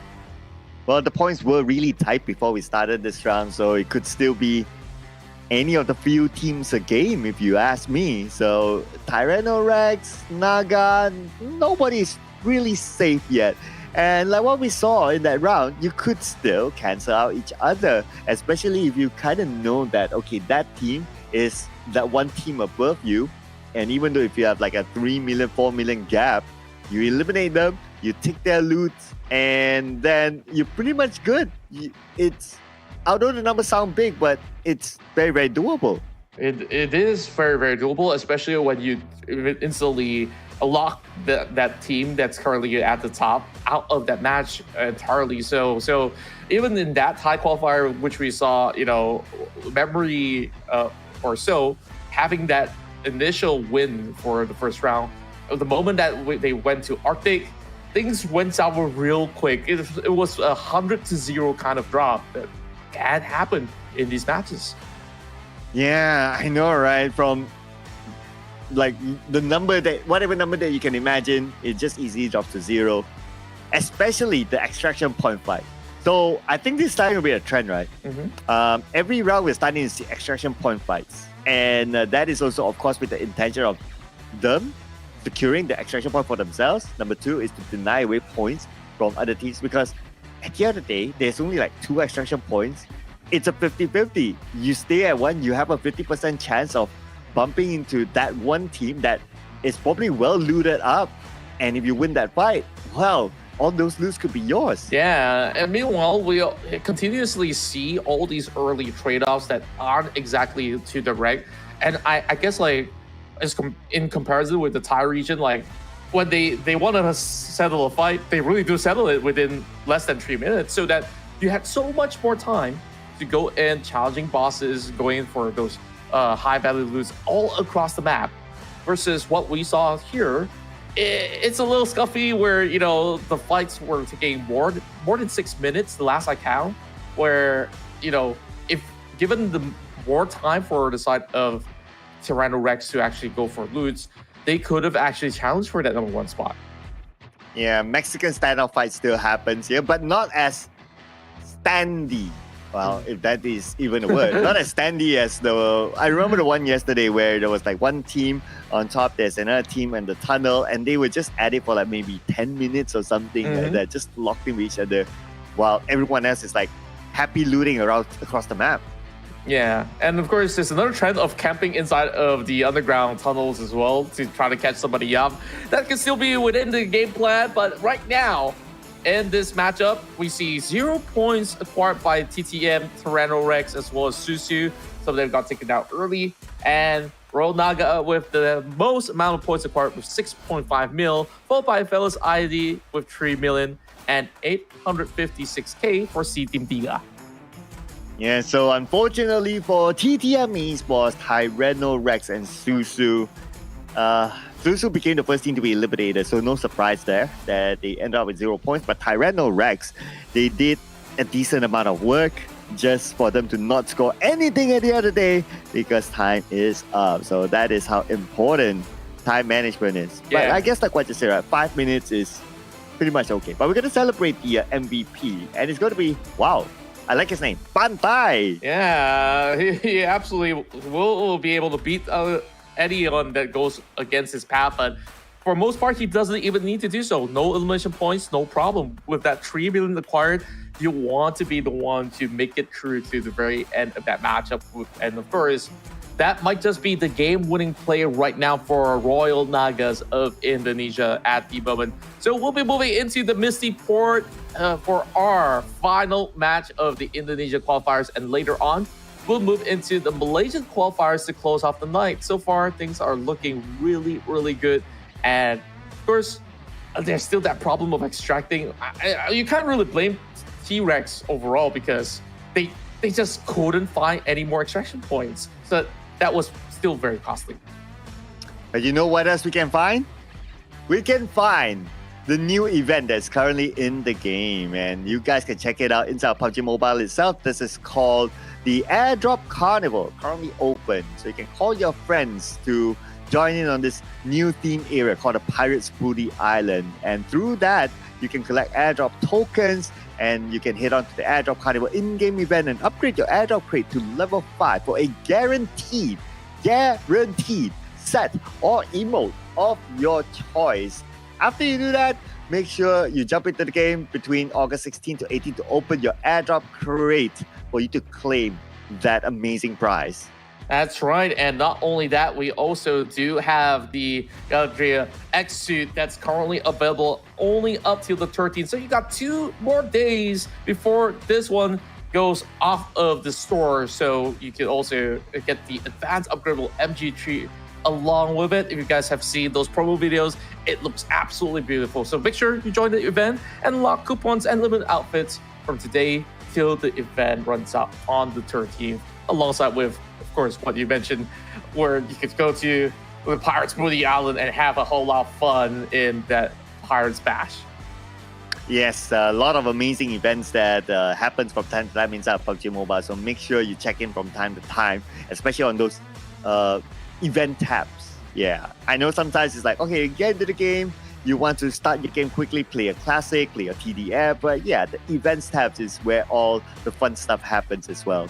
But speaking about fun stuff, now that we are not shown the current overall standings, who knows how tight the points are right now? Yeah, I have no idea, but what's for certain is that Royal Nagas, they look very, very good. They do have that momentum, and even when it comes down to teams who challenge them, or for most part, they also did certain initiations much early on once they have actually looted up. So their approach seems to be very, very clean. And the only dicey moment was that extraction point where if there was just about enough pressure coming in from the side of T-Rex, then they might have actually been overwhelmed. But thankfully, all members ejected into safety.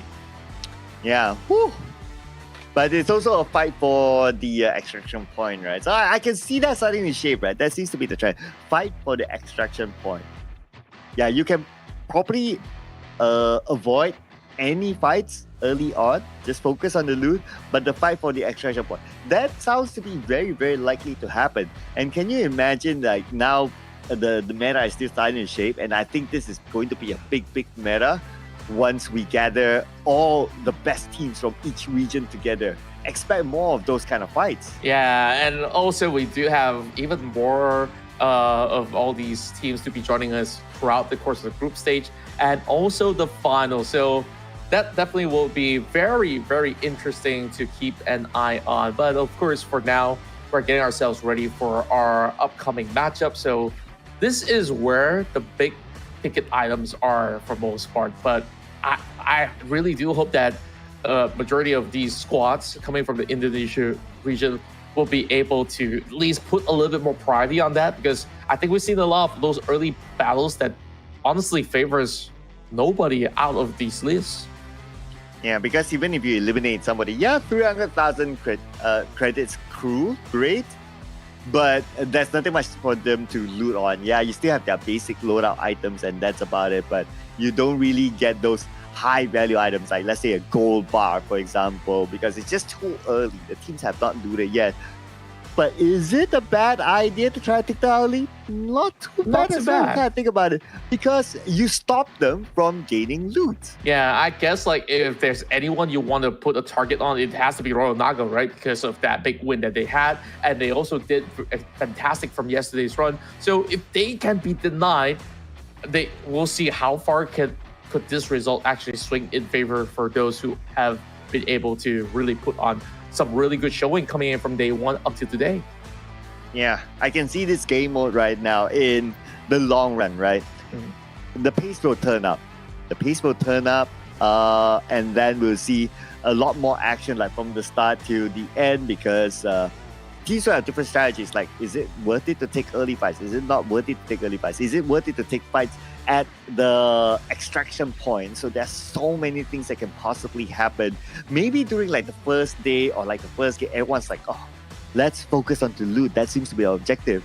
But no, once you put in all the other elements inside this game, then you start to see like teams coming up with big brain moments. True enough. And overall, when it comes down to this game mode, I also want to see, will we have a rising star to make a name for themselves and be the kings of Metro Royale, perhaps? Because right now, there is an empty throne for some squads here to try to claim for themselves. So by the end of the tournament, I guess we'll get a clearer picture as to which teams will be the strongest here in this Metro Royale mode. Yeah, and not only teams, right? Maybe even individuals. Can you imagine, like, through this mode, we get to see the new Zuxies, we get to see the new Tony K's, get to see the new Yuhai, so that top player who's super good at playing this game. However it is, it may be through fragging, it may be through looting, whatever it is, but that one player could emerge out of this. So it'll be super interesting to see if there'll be a consistent game that keeps on showing up as our MVP every round. And so far, no outstanding names yet, but of course we're still in the qualifier stage. We might get to see a pattern later on when we go on the group stage. Yeah, and it's true enough that we would be able to actually expect some of all these to happen throughout the group stages as well. But if I were to ask you, right, going back into who you felt like has been the best chosen one in particular in so many of all these matches through the region, has there somebody that has caught your eye? Because for me, that person will be ETS's Sonhai. I feel like every single match coming from Sonhai seems to be seeing him either going in for frags or always carrying those high ticket items to actually cash out. So he has definitely caught a whole lot of my attention. So maybe a bit biased here, because that is, or maybe I didn't really get an answer, or neither did I really check out, but maybe Ate, just because he has Battle Royale professional experience, assuming that is the Ate that we know of, that is. And I mean, just basing off, he was the MVP once yesterday, and he did show very good gun skills, and he even won like the final fight for game number 2. It was just that there wasn't enough time for him to be extracted. If there was enough time, then maybe their team would be on top with a double win back-to-back, something like that. But from an individual skill perspective, he does seem to have it to be like the FMVP sort of player. I do agree that overall, despite Ate not being able to extract during the very final match of day 1, he is always putting on such a good show. When it comes down to battle, it really feels like he's second to none. But once you stack a player like Ate with, the rest of the region, can Ate actually hold up? I want to see that Sonhai versus Ate battle happen if the side of the team will be able to make it through to meet up with ETS. But of course, that is a story for later on, because in the Indonesian qualifiers here, we are still looking at the list of names coming through from this particular region. Right now, sitting strongly, what I do assume to be the top team at the moment is still going to be Royal Naga, perhaps. And then if you go into the other names out there, Tyranno Rex did manage to score this round. So I felt like this will already affect their standings. Yeah, this is probably a big swing that might happen here. So That's why. That's the thing, right? Because numbers are so big. Even if you want to manually calculate it, if you want to like use your arithmetic, is that the right word? Yeah, arithmetic. Is that something yeah. that arithmetic? Yeah. Okay. I don't know if like the kids nowadays learn arithmetics, but if it's like arithmetics, if you want to try even to do the arithmetics, it's so hard just because of how big the numbers are, and sometimes you don't get a good clear amount of what is the final number because you have to tabulate even the eliminations in and not only based off that chart on the right. Yeah, of course, kudos to those who can do quick maths or even have that mental gymnastics to be able to do it, process it super quickly. Because even for us, we're really relying on all the stats that's given to us by, of course, the infographics all around our screen. On top of that, of course, with the secured points coming in from those eliminations.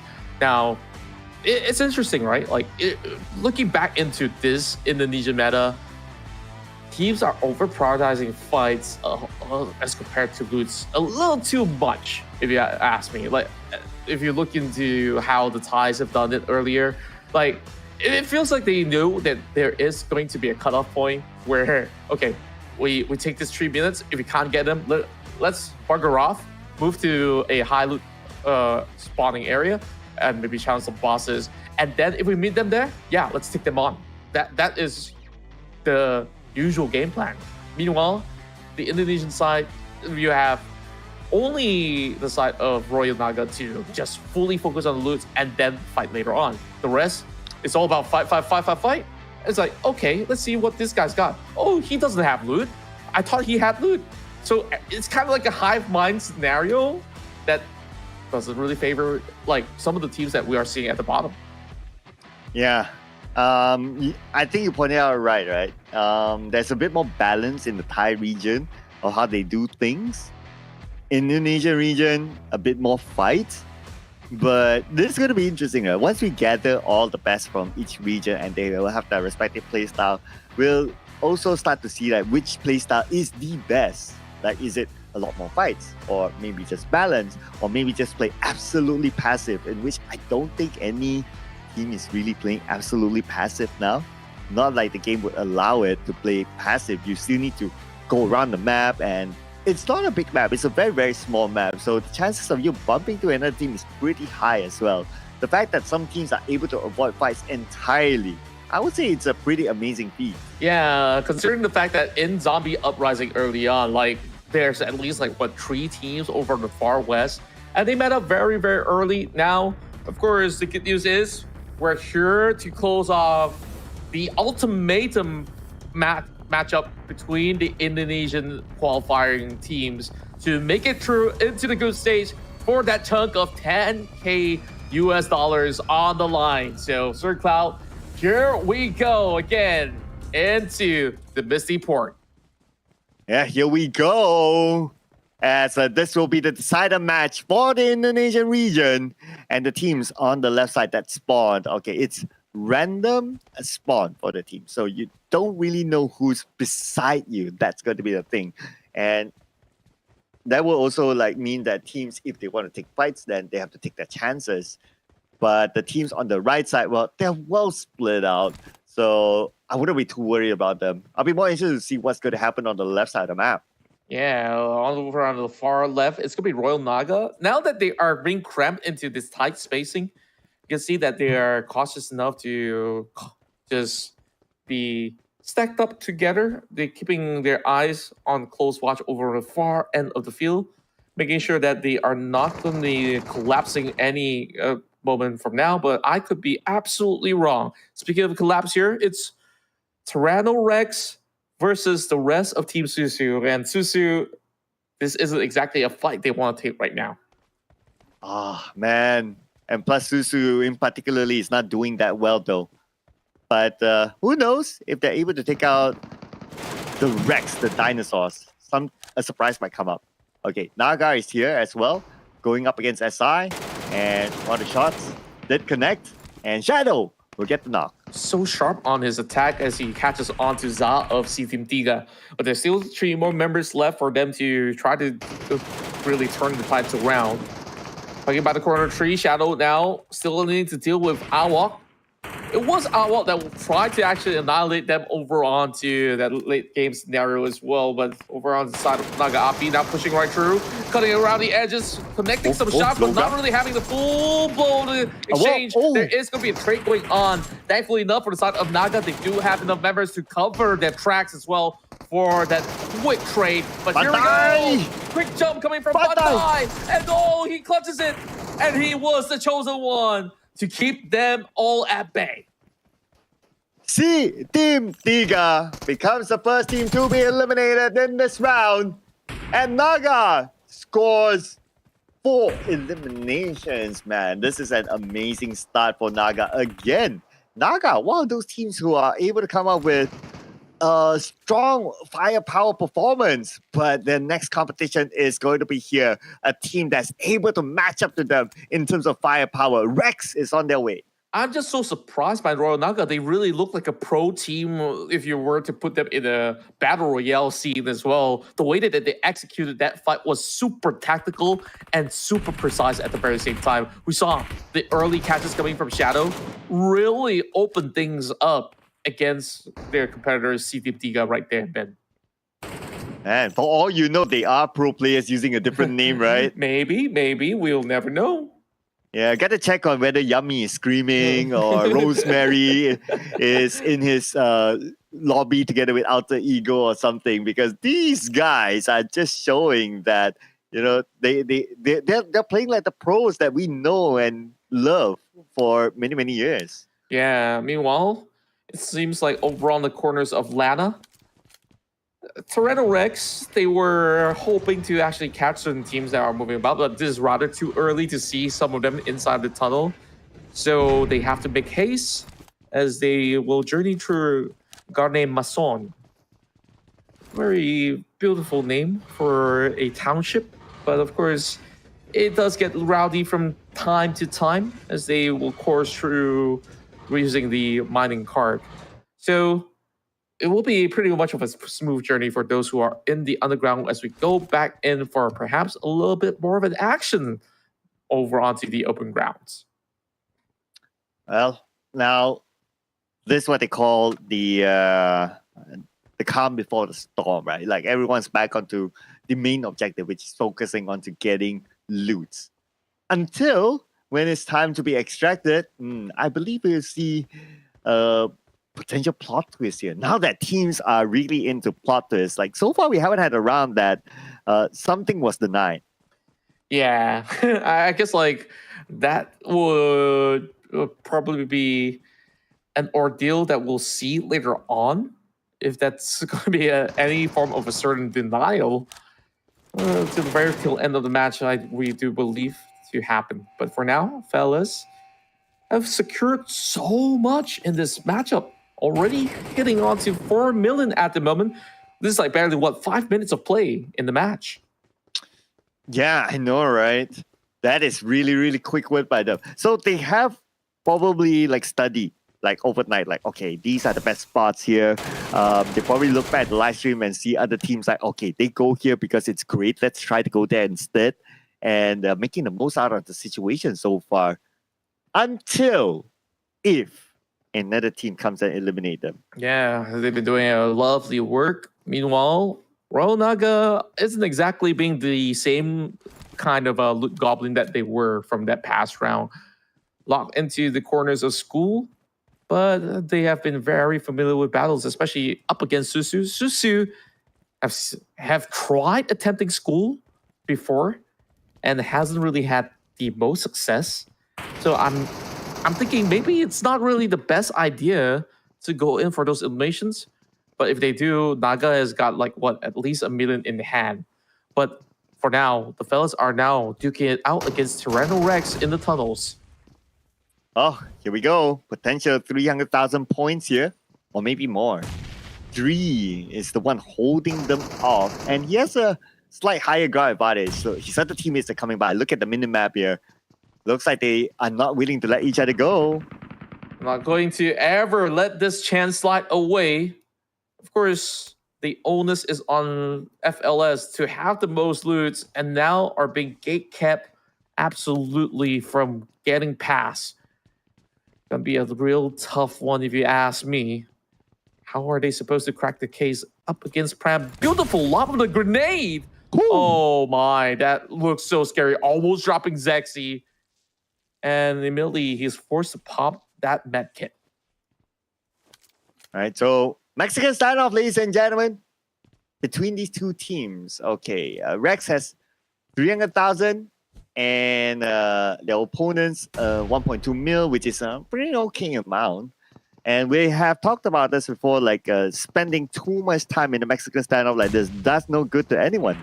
Yeah, so risky in terms of what they are trying to achieve here. And I guess they do have a lot of time to try to get something out of it. If you can weaken the team, that's just about as good enough.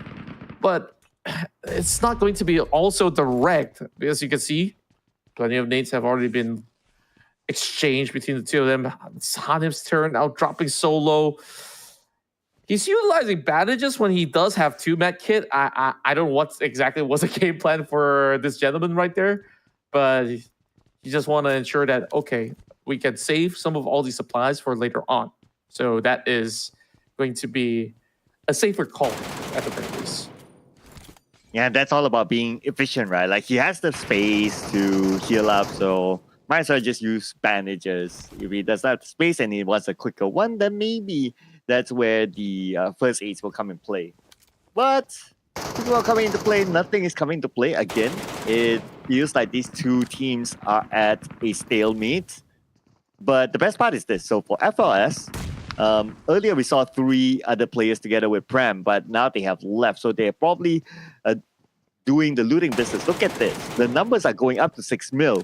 While Prem is just holding down Rex. And this could be a strategy as well to kind of deny away your opponents by just wasting their time. Yeah, and the longer that Rex wastes here, they're going to be sub 1 million, which is unidealistic of what they could potentially get out of this matchup. Just putting everything to a halt. And that's like, what, less than 11 minutes right now? It seems like they just absolutely love the tunnels.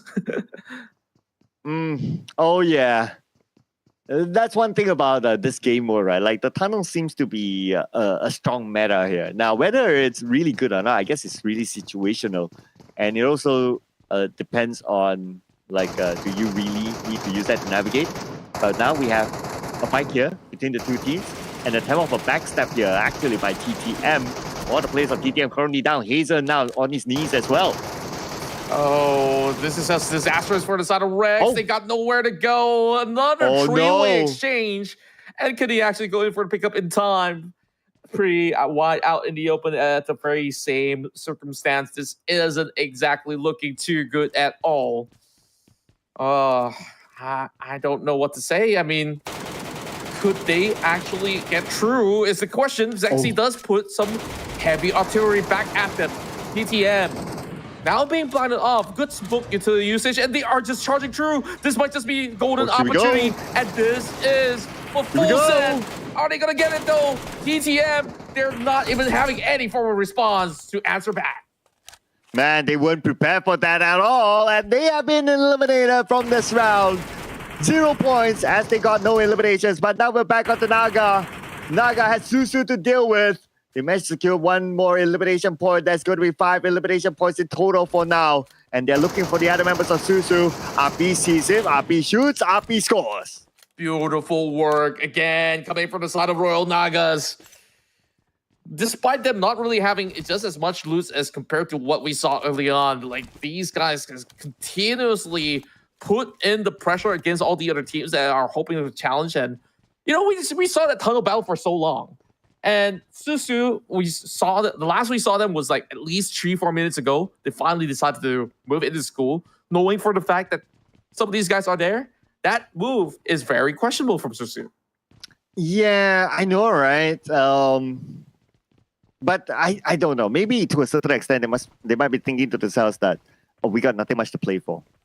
Perhaps. Yeah, because when we started the day, Susu was one of the teams at the bottom. So that could be like the reason why they're just like, okay, we see somebody, let's just do whatever. Fair enough. Meanwhile, Royal Naga giving praises to perhaps the PUBG lords to eventually give them a boss up here. But they're feeling a little bit more comfortable, perhaps even confident about this matchup. Now, a couple more minutes left. I'm hoping to see more proactivity coming in from these squads, but I guess I gotta wait a little bit longer to just check out whether if Royal Naga still can actually add up some points, because they have a chance to overtake T-Rex. Yeah, the long might be in about 7 minutes, or maybe even 5 minutes in the final 2 minutes when these teams tussle for extraction points. Okay, here we go. Oh, okay. That's just like a mistap or something. But FLS, they've already sent one player up, so they're pretty happy with that one player's loot. And honestly, with 8 million in the bag, I mean, you'll be pretty happy. Unless the strategy is to stay and try to deny away your opponents. Perhaps that's going to be the main cause of concern for them for now. Meanwhile, yeah, they're just chilling.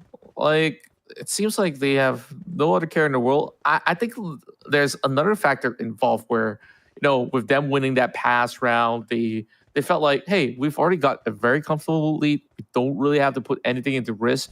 Whereas they have already gotten 8 eliminations. That's almost 3 million already. Still 2.4, I would say. 2.4 is probably the number right now. Yeah, it's there, but okay, they're putting on a show for us. All right, Naga praising the PUBG Mobile gods. Thank you for this new game mode. Thank you, PUBG Mobile gods. Thank you. Yeah, now that you put it this way, this is something that we don't always see when it comes out to competitive play, but hopefully this is enough of a value, because I'm looking at 8.4 million already for the side of Fellas. Wouldn't it be heartbreaking if Fellas does actually overtake the rest of Nagas in one span of a round? Oh man, we have seen that before, especially through eliminations. But Anif comes in. Now he's surprised by another team in the same area. And now he's forced to take this fight. They're just too close to each other to avoid. The two top teams at the moment hoping to take on each other. And this is bad for the side of Naga. They've been waiting here for such a long time.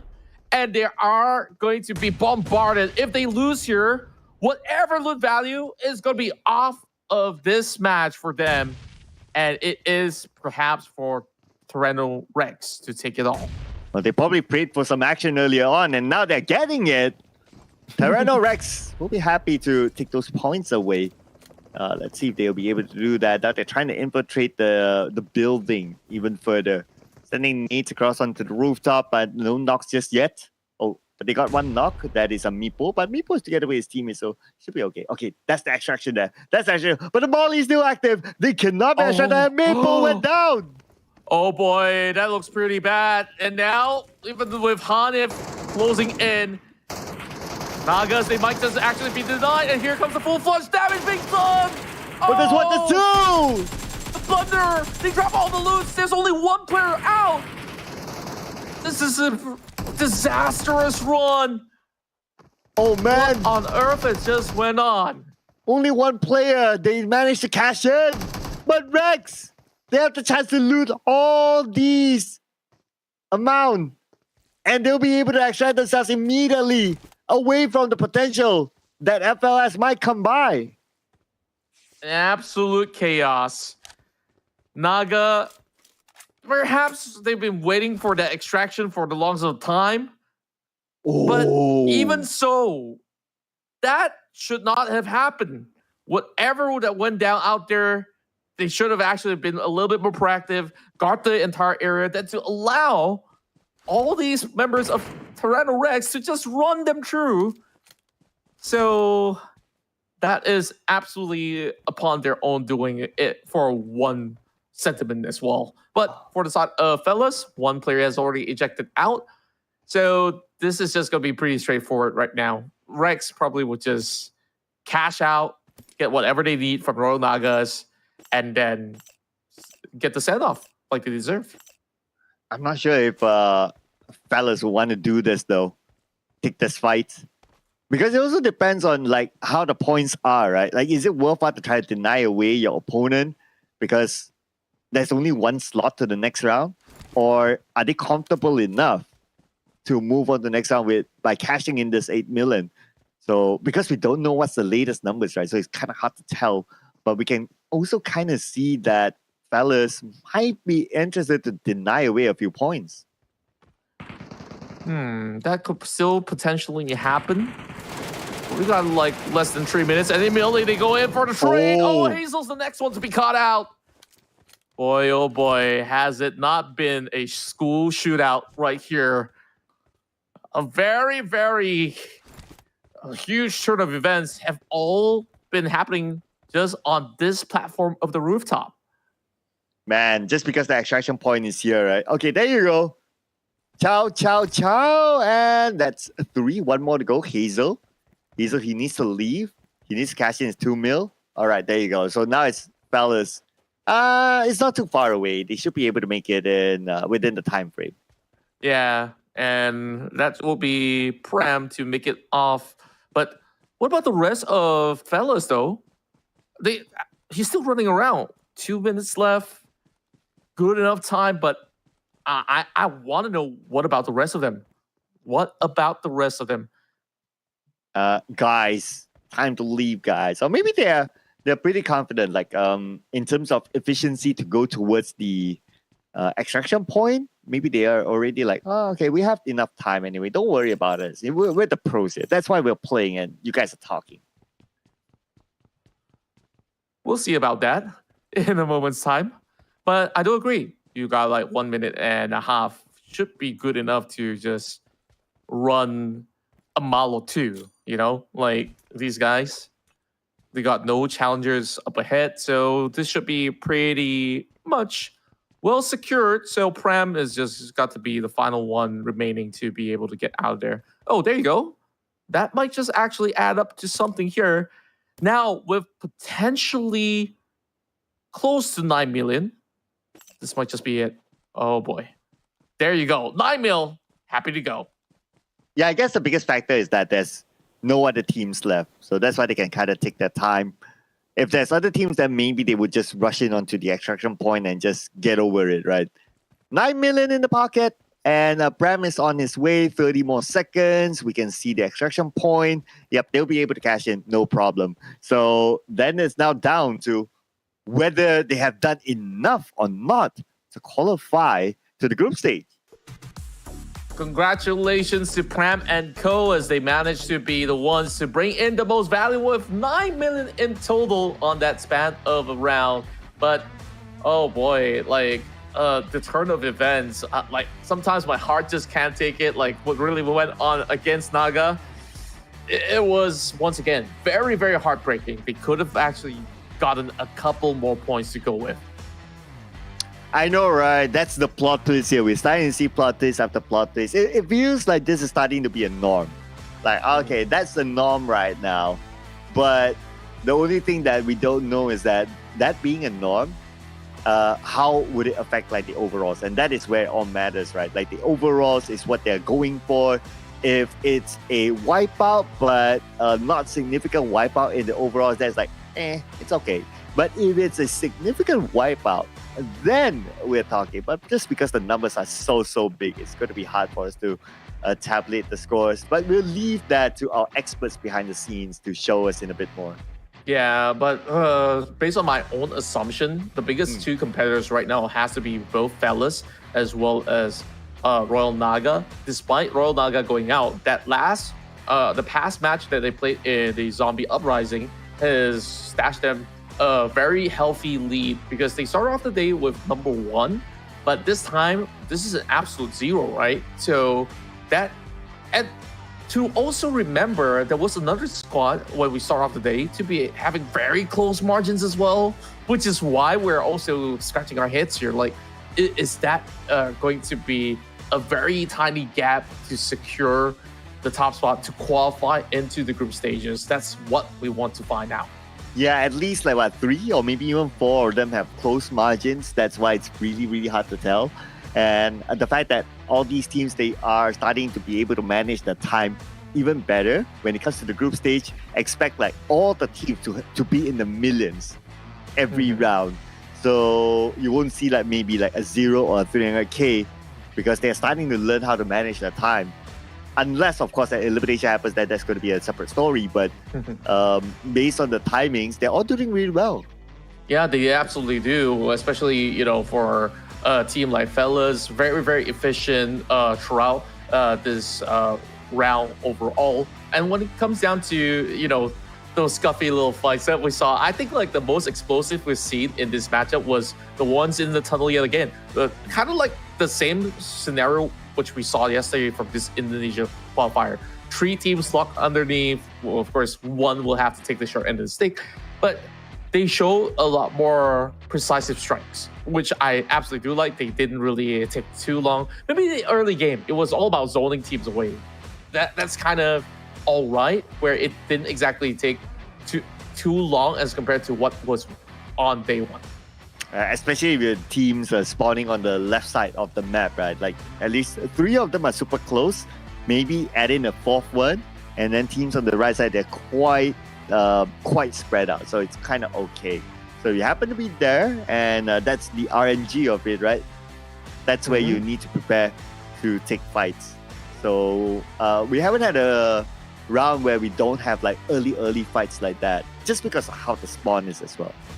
Yeah, and to also see how the meta is also taking shape is a stuff of beauty, because at first, I guess just like the players, they don't really have the best of game plan, but after, you know, maybe them going back, rewatching what went down, then they could actually learn from each other and also from other regions as well on the style of play. So with that being said, though, like, we also see improvements on, you know, extraction times and also the way that they have certain priorities, whether if it's going for eliminations. Even in this round itself, we saw, you know, certain teams like Naga, they're happy to take fights. Maybe too happy to take fights that they are praying for more. So they got what they asked for, but it wasn't exactly how they kind of wish it would actually pan out towards what they ideated. Yeah, and because the game is still new, so expect like those metas to continue to evolve as well. But it's nice to see like it's nice to be looking at it at the early stage of the game, right? Because things progress really fast, meta-wise that is. But what's progressing fast is also our teams here. So our top 3 teams, Fellas ID. Who needs eliminations when you can bring in 8.9 mil? Yeah, and that basically is more slightly close to half of what is being achieved here from the side of Tyranno Rex, coming out with 4 million as well as 0.5. And Royal Naga ID, they went out without cashing on whatever loot's possible, but they have 8 elimination points, so that's still 2.4 million that has been secured in the bag. So this is going to be a very, very tight race. But what is going to be the grand total as we find out all together? This will be the chosen player of the match. Is Arya with all the 7 million. I think this is probably the highest we've seen from an individual. So out of 8 million, Arya got 7.3 million. What are the other players doing? Throwing all the items at him. I have no clue whatsoever, but this is the definition of a cash cow. He's keeping all the Metro cash with him. Yeah, I know, right? He's hogging it all. But we're going to congratulate. Oh, it's so tight. Royal Naga ID. They still made it. It's 1 million or even slightly less. About 900k of a difference. Oh, To man. separate number 1 and number 2. If Fellas ID had actually went for perhaps a couple more loots or a couple more eliminations on the block, it could have actually spelled doom for the side of Royal Naga ID. But I'm pretty sure that they are gritting from ear to ear right now with this massive victory. Royal Naga ID will get their chance to join the ranks of ETS in the group stages. Dude, if they eliminated one more player from Royal Naga ID when they were at that rooftop, they would have gotten it. They could have. Oh they man, actually could have. so close. Oh my, but that's like 300k. Maybe if they were to also loot up from either one of these players, that could potentially be those numbers. And what if that player was the chosen one? He's got that 7 mil in his pocket. If he wasn't out of that game in a jiffy, I don't know what to say. Oh man. I believe it could have been like, yeah, maybe the chosen one or maybe any other player, but oh man, so tight. But we're done with Indonesia. We're going to Malaysia after this. But before that, we'll take a break. Don't go anywhere. We'll see you guys after this one.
We're back, ladies and gentlemen. This is the PUBG Mobile Super League Southeast Asia Metro Royale Edition.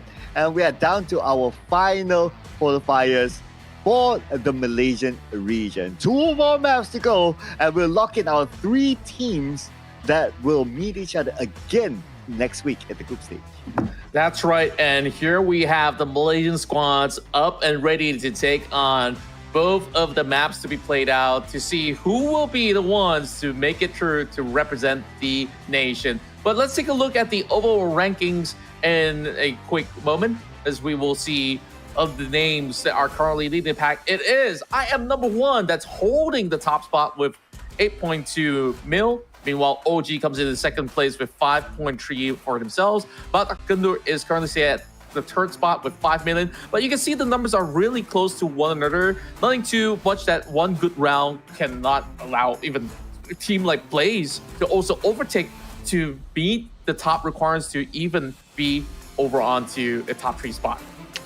Yeah, so all these teams, they are in the millions. So it is way tighter than the other regions. But before we get into the game, of course, we'd like to remind you that this event is currently happening inside of the game itself. That is PUBG Mobile's Airdrop Carnival, currently open, and you can explore the Ocean Odyssey, new theme area called the Pirates Booty Island. There, you can collect airdrop tokens, and you can head on to the Airdrop Carnival in-game event, and you can upgrade your airdrop crate to level 5, and you can get a guaranteed set or emote of your choice. So check it out inside the game right now. Yeah, and that's not the only event that's currently happening. We also do have the X-Suit available right now, where you can play any game mode to get the Cherry Blossom tokens and make wishes for exclusive treasures. And of course, you can even get the advanced upgradable MG3 with it.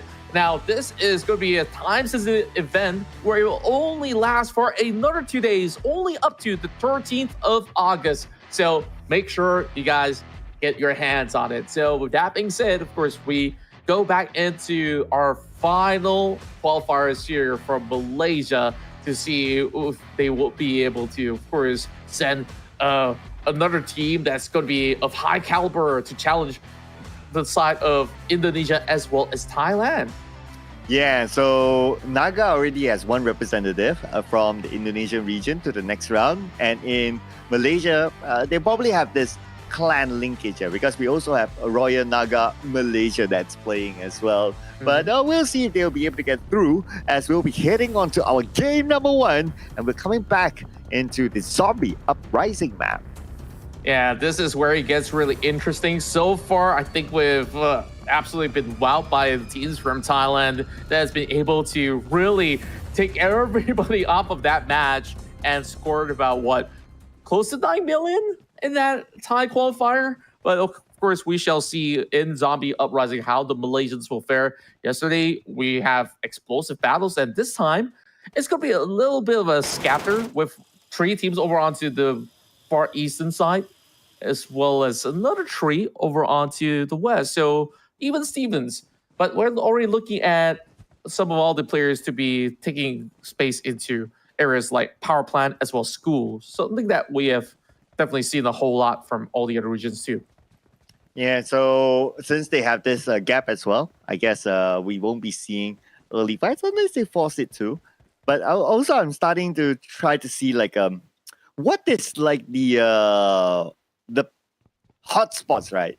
Like in the Battle Royale mode, we kind of know like some of the hotspots like Pachinki, like boot camp in Sandhop, but we're still trying to discover, and I believe the teams are thinking the same as well. They're trying to discover what are the hotspots here in this game mode. Yeah, for now, for battles, I guess school is definitely the place to be, because there is usually a spawn of a, what I like to call cake zombie, but it's actually a mutant right over onto the top end of the school compounds. Meanwhile, Royal Naga wasted no time. They went directly into the tunnels, quickly scavenging for whatever loot's necessary, and for anything that's low value, they just absolutely skip it. So I like this approach. Straight to business, no cutting corners, and they're definitely in for a good haul later on. Yeah, nobody's cutting corners at all. Look at this, right? This is, as compared to like the other rounds or the other regions, right? This is the quietest round. But that also means that at a certain stage, maybe during the extraction stage, that is where we'll see all guns blazing. That's true. That's true. And right now, even OG is also playing by these underground passages. Now, it can get a little bit hairy in the moment's time. So we'll see what happens from there on, because I am one. It's going to be waiting around these edges. Oh boy, they spot some teams, and they got no time to respond. Two tree members immediately falls out, but they managed to trade back 1-1 at the moment, and they are going to secure it seems. Rico, the last standing member out there, can he be able to pull any punches back? Ilusi, though, he now pops a smoke grenade, trying to get a little cover. Meanwhile, the revives are going through. He's losing time. He needs to go for the revive as well. Oh, Nate set across, but Nate, Molly as well, forcing Ilusi to move. Oh, lucky enough for him. Oh, but then Nate took out Rico. So there's going to be 300 points in the bag covered. Now he's tossing out everything else onto the side of OG. Ilusi went for the pickup instead. And that is the pickup that he needs because he's the last man standing as of now. That was a huge collateral damage being done in the early game. And, we were having good words onto this branch of Royal Naga Malaysia. But they are now in the back foot with only these two members holding out. But they might just be able to catch one more. Now, the match to spot a different sector of the room to just cut across. But OG... they will continue on their approach. Oof. So OG, they lost Rico. Kowalski, Private, and Skipper managed to reset. But OG is the bigger winner here within this fight. And looks like they are disengaging. I mean, both teams now at a negative because of that loss. So, not the right time to take fights because all the other teams are happily looting. Indeed, and... yeah, this is just getting rougher and rougher, it seems. Looking out for any form of an opening here, as Skipper is going to be at least working in tandem with his teammate. But for now, Naga, they are definitely on the negative at the moment. So... what's going to be the best case scenario? Do they turn their back and run the other way around and just travel on foot to get to some of all these designated play area? Could potentially be the case because they know going up against a full squad isn't exactly going to be all too easy, or should I say three members, but he's actually holding out. BK Boy! Man! Wow! He waited! Gated off. He waited for the right timing. He heard the footsteps and he took his chance. He didn't know how many people will walk through. It could be 4. It could be a full squad, but it was only 2. So a chamber of his bullets was good enough. That was crazy. He waited for the perfect time of line of sight. And now BK is going to enjoy that 600K absolutely delivered to his hands. Oh... what are we witnessing here in these early bouts? It's just crazy on their approaches because teams are really plotting up against each other through the tunnels. Something that we'll be looking out for later on how they will be able to manage. But for now, it seems like at least certain areas have been cleared up. So OG will be just cutting across. But I am one. I believe they will be the one waiting over onto perhaps the radiation zone already.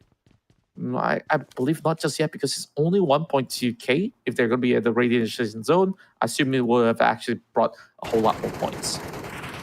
Yeah, they are looting at the high loot area. So that is going to be their strategy for now, avoiding fights. Instead, BK, they got 2 eliminations. But the learning from BK is that perhaps teams that are starting to know which are the choke points here that will force teams to funnel down. And if you stay there, you could probably set up a good trap, like how we saw earlier on.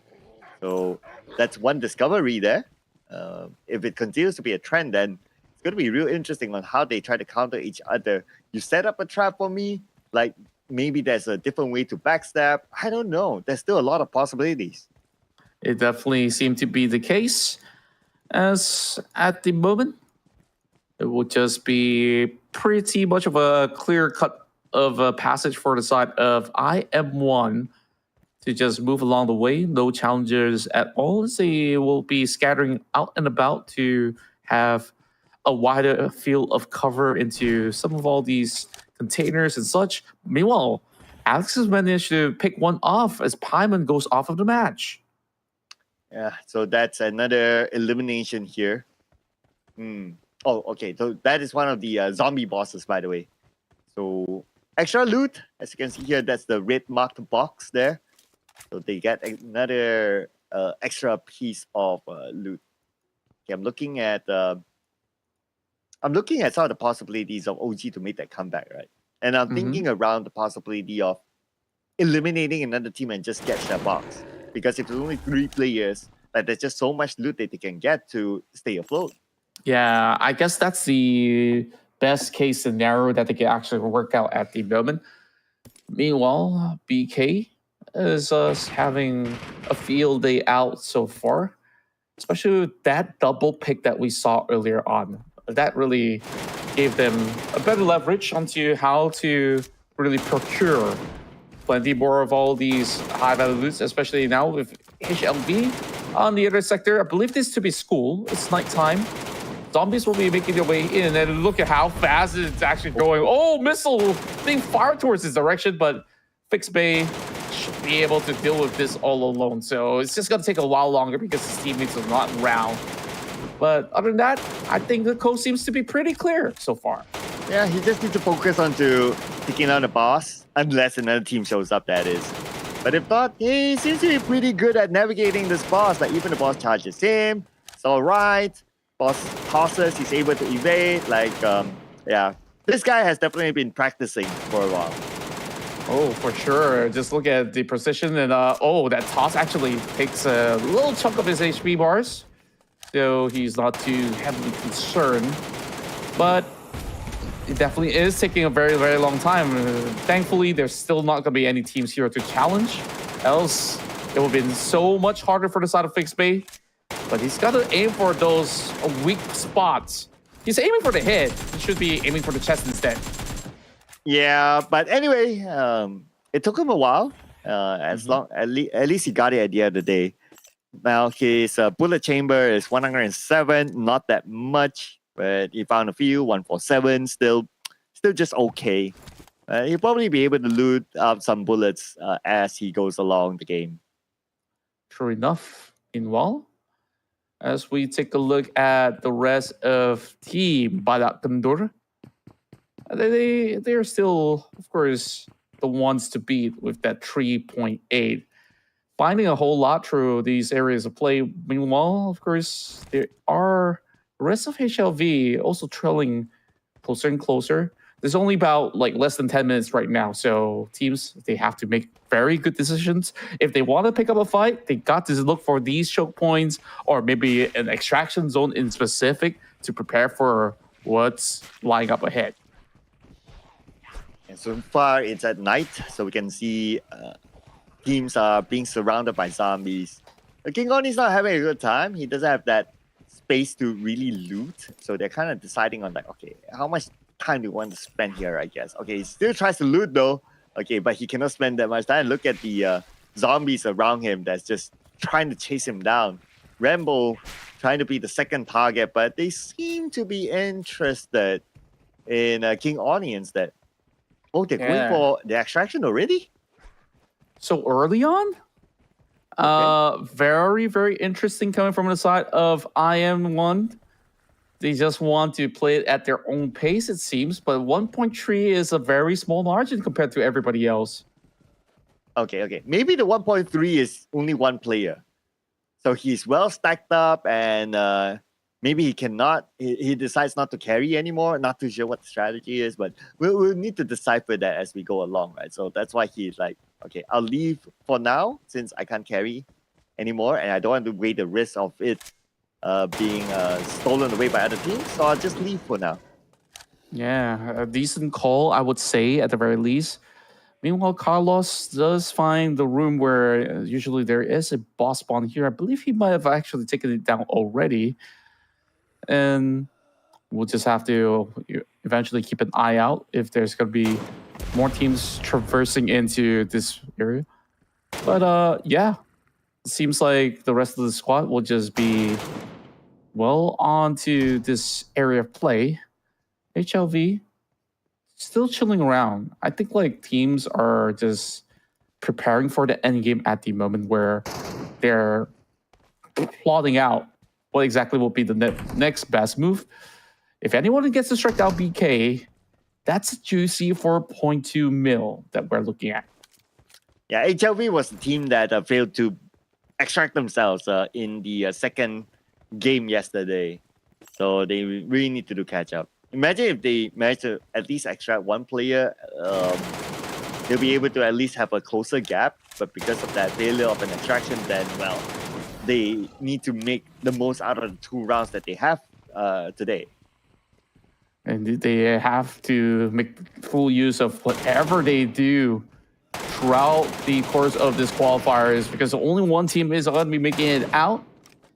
Carlos now just going on the PvE mode, as he will just ensure that he look for perhaps a little bit more, but it didn't seem like he's probably arranging his stocks as well.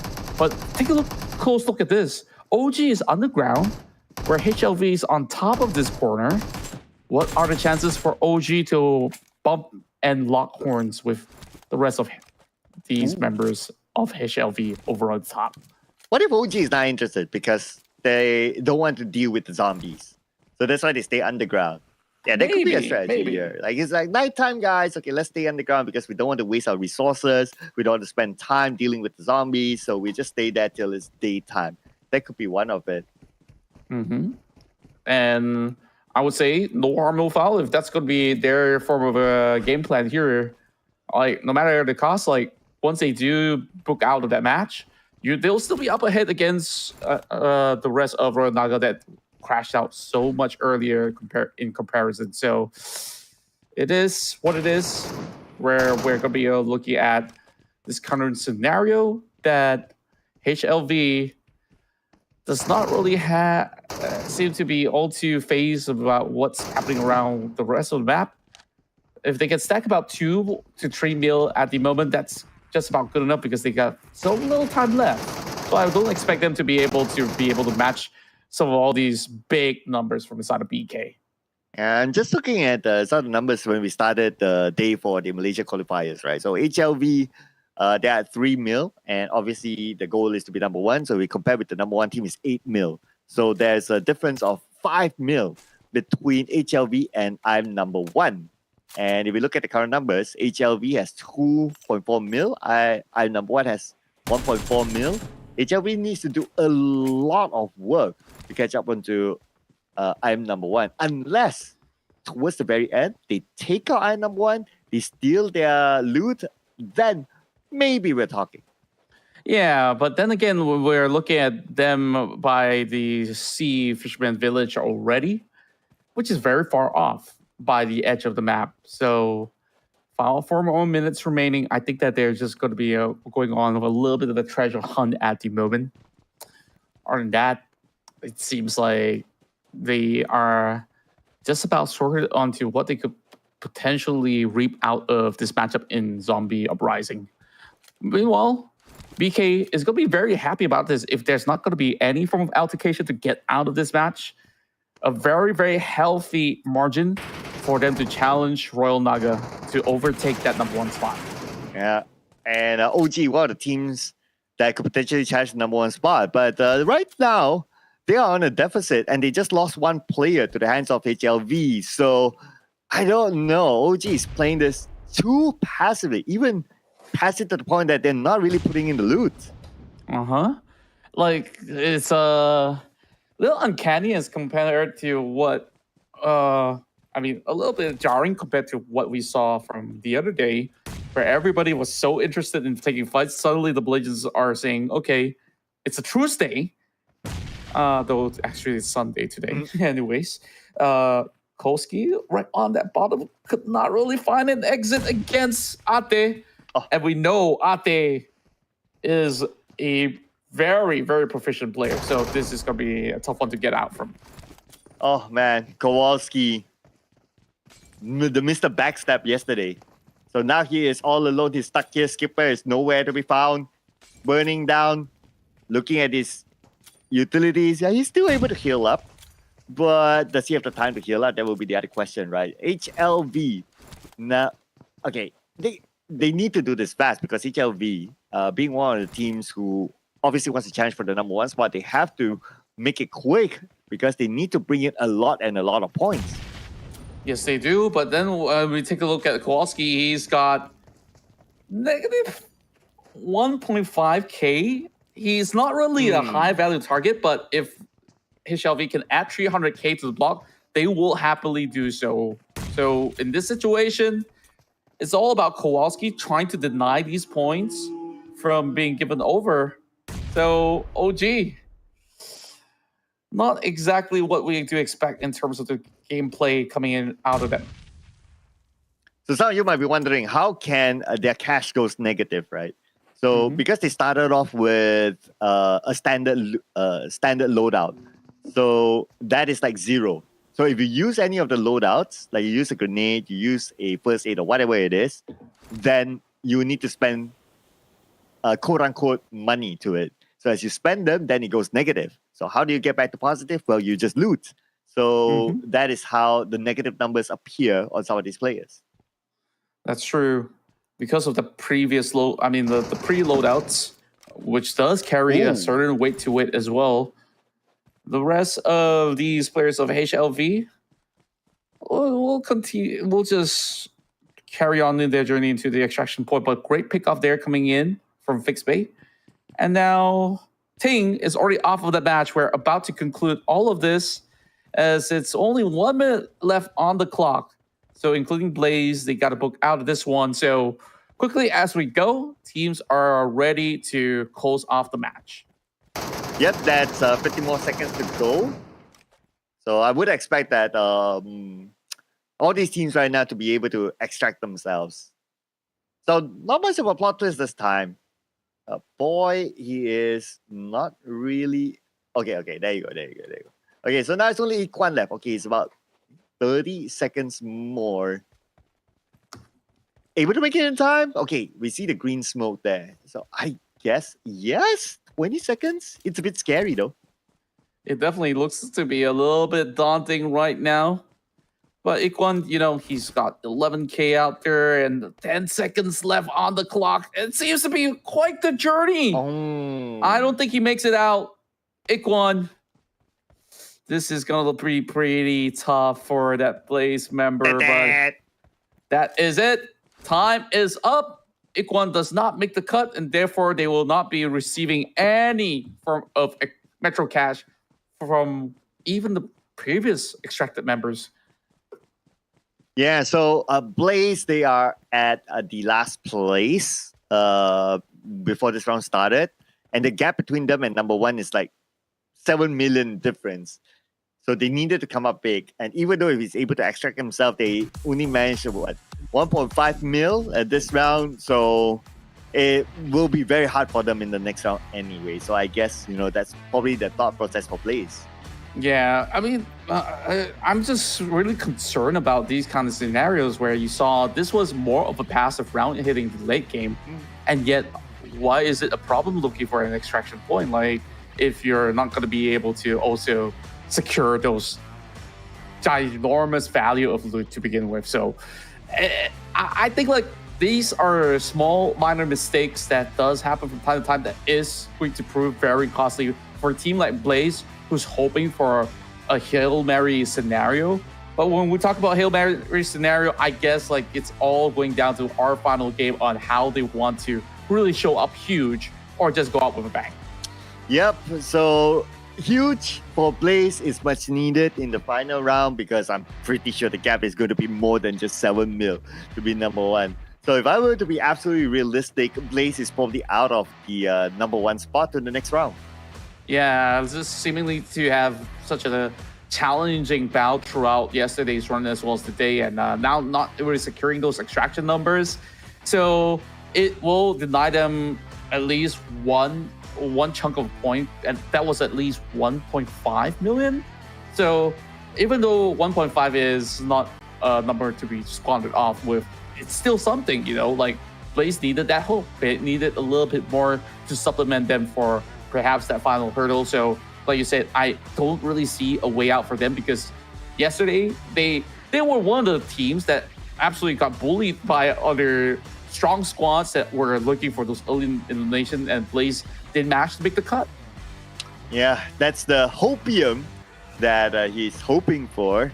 But okay, since we are coming into our final game, right? I doubt we'll be shown the overall rankings as of now, just to keep things a little bit more suspense. But who do you think is currently leading the chart? It's a tough one to say, honestly. I think it's a really good chance for BK to really make that overtake, because they have gotten some good margins in this matchup in comparison to other teams here in this zombie uprising. So when we last look at the charts, even despite the side of Royal Naga doing pretty okay, it didn't really seem like it was too big of a margin to catch up against. So I believe BK should be at the top spot. Yeah, because they got a huge amount in the previous round, right? In which we'll be look at the final score in a bit more. But let's not also forget that some of the top teams, like I'm number one, also they're pretty okay in that round. And they were at number one before this round started. So maybe it's kind of like neck and neck. But if I were to put my money on a team, I'll probably put it onto BK as well after that round. But the gap is not that far. So the final round, which is going to be played after this, that round does mean a lot to some of these teams.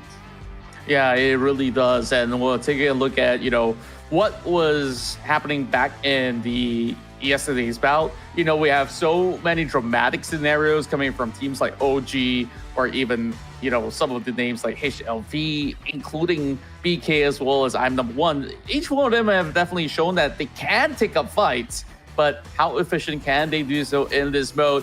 Badak Kendor MY is at the top with that 6 million for this matchup only, while HLV is at number 2 because they also do have 2 eliminations to consider. So that itself will naturally overtake I'm number 1 right now with only 1.7 million to book out of this match in the top 3.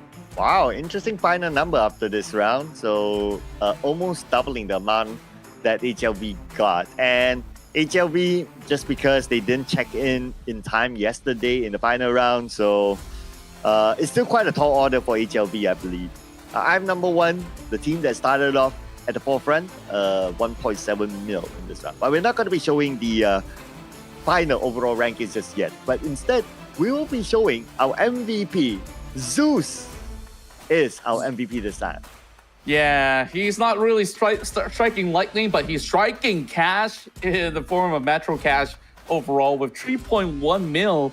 That's almost half of what they've been able to acquire throughout the course of the run, or at least a good 30-40%. So now we get ourselves our final matchup lined up for tonight, and that is going to be played out in Misty Port. Now, if we're talking big numbers, this is the map to earn it. So perhaps there's still certain things that teams like I'm number 1, Royal Naga, OG, or even HLV could acquire in order to keep their hopes alive to be Malaysia's representative into the group stages of Metro Royale. Yes, so we'll be interested to see what happens next week because of the meta shift. But it's interesting for us to know as well that this event is currently happening inside the game.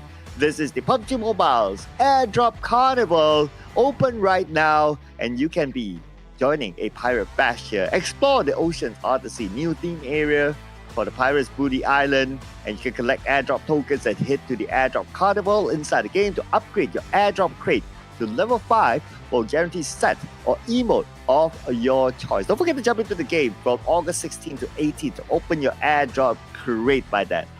Yeah, and not only that, you can also check out the Galadria, X-Suit, and advanced upgradable MG tree that's currently available only for another 3 days longer, including today. And you could join the event and unlock coupons and limited outfits award from that same duration. So you can play any game mode to get the cherry blossom tokens to claim all these cool skin sets, and of course make a wish for that exclusive treasure like we said. So plenty of treasures to be earned, and these teams right now here in the Malaysian qualifiers are looking for even ginormous amount of treasure in this Metro Royale mode. So one final game of the evening, Sir Cloud. I can't really put my hands onto BK for sure, because you know how things could actually turn 180 in any given moment. Yeah, imagine them holding like 5, 6, 7, 8 million loot just to be eliminated before they're able to extract. Man, that could potentially happen. I mean, that's the plot twist of Metro Royale here that we're talking about. So some of the potentials is that. Another potential is that maybe they missed their timing just because they are locked down by other teams. They're busy. So who knows? There's so many possibilities that might happen in the final round here. So hold your horses, ladies and gentlemen. It could be them. It could be another team that makes it through, because the Malaysian qualifiers is arguably the tightest in terms of, well, at least before we started the first game, in terms of points across the other regions. Yeah, and yesterday was also some of the most dramatic moments out there, and the most exciting of all, because we saw teams like OG to take down the final a team that has, what, 7 million in value or so, if I can recall correctly. And they were baited into trying to loot up whatever that's in the crate, but they missed out on the timing for extraction, which was, you know, not a win for either side of the squad. So unfortunate. Perhaps it might just happen again. We don't really know if that's going to be the game plan for the teams who are actually very desperate for points. Well, if Blaze dares to do it, perhaps, you know, that will at least give them a little bit more of an ego boost to close off their tournament run. Yeah, I know, right?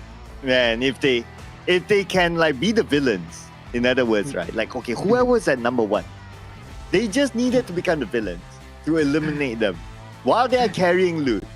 And Blaze doesn't even go through because the gap is just too big. Well, I mean, they will create a statement for themselves for maybe the upcoming tournament. Yeah, that's a Malay word for this type of envy. It's called donkey, right? Like, I guess like if they really do feel that strongly, well, go ahead, try your luck. Maybe going for eliminations could be the answer, because when we look into the Thai qualifiers, ETS as well as some of all these teams, they actually go all out, just picking up fights. They don't really care too much about loots, because once you win 2 squads, imagine how much of an area of loot you can actually possess for your own squad. Of course, the other teams can just take the rest, but you can always challenge them later on. I thought the word that you were looking for was potong steam. Potong steam. Oh, that works too. But like, how do I even want to translate that? Do I want to explain what that is? Cut steam? Okay, Fun killer? Fun killer. Okay, yeah, that's the explanation version of it. That will work. Yeah, in short, bad vibes. You don't want none of that bad juju around, ladies and gents. And we are now ready for the final match of the night, as we bring you to another exciting round of PUBG Mobile Super League Southeast Asia Metro Royale. The round that will determine who will be the representative from Malaysia, ladies and gentlemen. Here we go, heading on to it. And again, a decent spread. I mean, it is a regular spawn for these teams. It's just a matter of who is next to each other. And so far, as usual, we can see the left side is a little bit more crowded. If there were any fights to happen, expect the left side to be engaging with one another. Yeah, and it seems like Naga might be spotted out by Min already.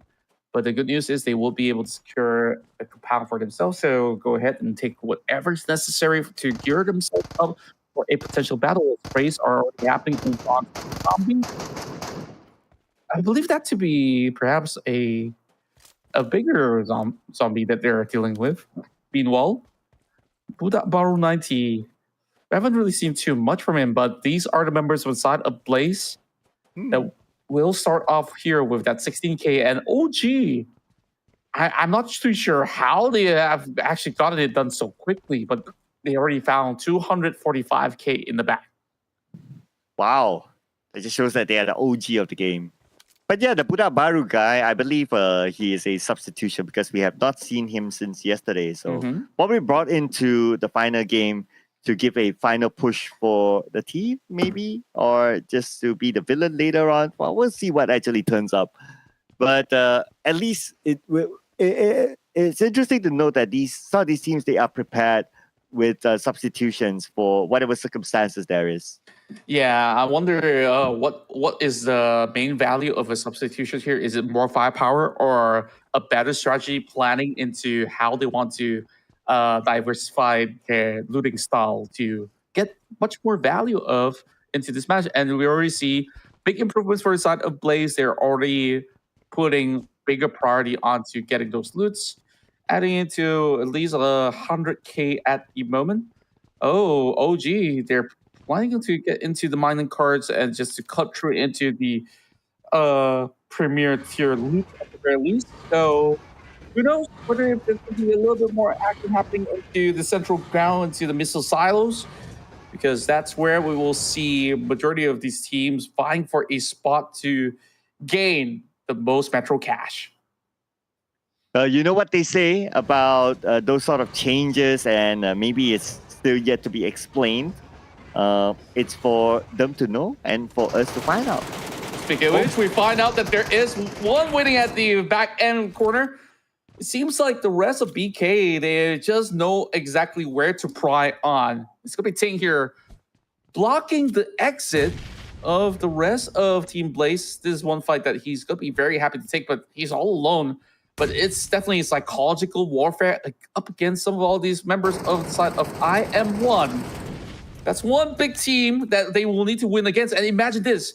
If they beat IM1 and still manage to make it out, BK could very well win the tournament. Oh man, yes. Maybe that's why. They would have read like, okay, IM1 likes to use this area. They like to use the minecart. So now they're trying their very best to take them out and just secure the spot. But of course, that's half cup empty or half cup full sort of situation. It could go either way still, but they're willing to take that risk. And let's see if they can come up big. As IM1 is currently stuck right there, they are also considering to turn the other way around, which is what they're currently up to. And perhaps still leaving two members to go in for the challenge against the other two members of BK. Signal warning now fired from the side of Ting to continuously suppress any form of advancement coming in from the side of Barak Kumbur. But it is going to be a standstill. Yeah, so it looks like both teams, somewhat of a truce, I would say. So nobody got eliminated, and their opponents, they know the value of it. Barak knows the value of staying alive, so that's why it's like, okay, it's not worthwhile for us to continue to pursue. So instead, they went the other side, and they continue to loot upstairs, but Ting is the one holding them down. Seems like it will be a little bit overwhelming in terms of forces as they will recommit into the battle. Venom, though, being held right back, forced to pop that med kit for that 100% of HP bar to work up this full-on collateral damage that they're about to dish out, or could be able to receive as well. I would say that it might look to be a little bit safer on where BK is holding out because they do have a doorway to blockade them. But the longer they wait, you know, like, it's just going to be a losing end of a battle for the side of IM1 because they're on the negative 100K right now. Whereas BK, they got at least 1.3 M with them at the moment. Man, the gap itself. But the negative is probably because they have used a lot of utilities on the underground fight, so that's why it went negative. But it doesn't help the fact that BK has 1.3 mil. So that might affect the overalls later on. Yeah, very, very interesting on how this fight is taking place so early. But there's plenty of time, I would say, for them to be able to at least do whatever damage to be done boy now catching fire. Forced to retreat for a little bit more, but Private also getting clipped as another team also joins into the underground. That is going to be leading into the warehouse. So OG now caught in between. Tough predicament from across these corners. And it really feels like it's going to be like the Indonesia day one's affair. What the Malaysians are turning up this time around. Oh, look at this. A Naga facing off with OG in the tunnel. Long range shots. Almost getting one. Ilusi in trouble. Ilusi down to 40% of health. And only you on the left side not able to peek out. Ilusi is the clearer target.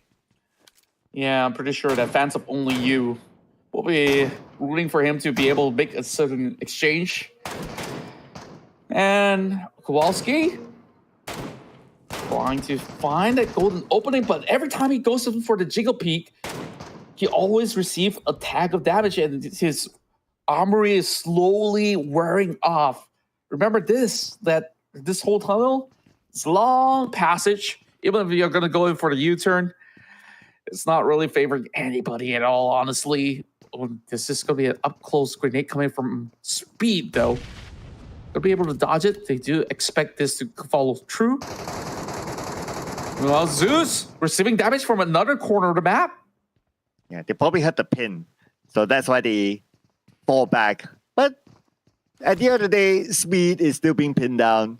And BK, they probably... I don't know if they know that it's IM1 in front of them. But if they do know, this strategy is actually working out very, very well for them to potentially snatch away the top spot from IM1. Yeah, and it's such a tight area through that doorway.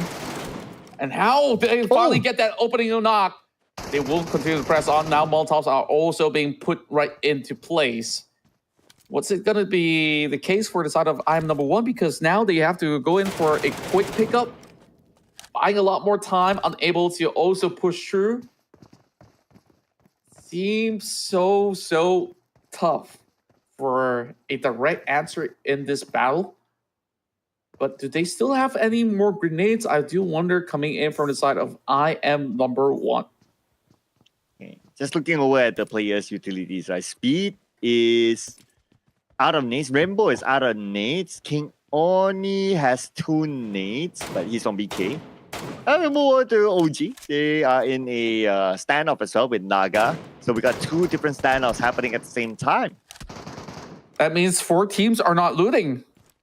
So I'm not sure if this is really the game plan. We do have 11 more minutes on the clock for anyone that actually gets any form of value through the extraction.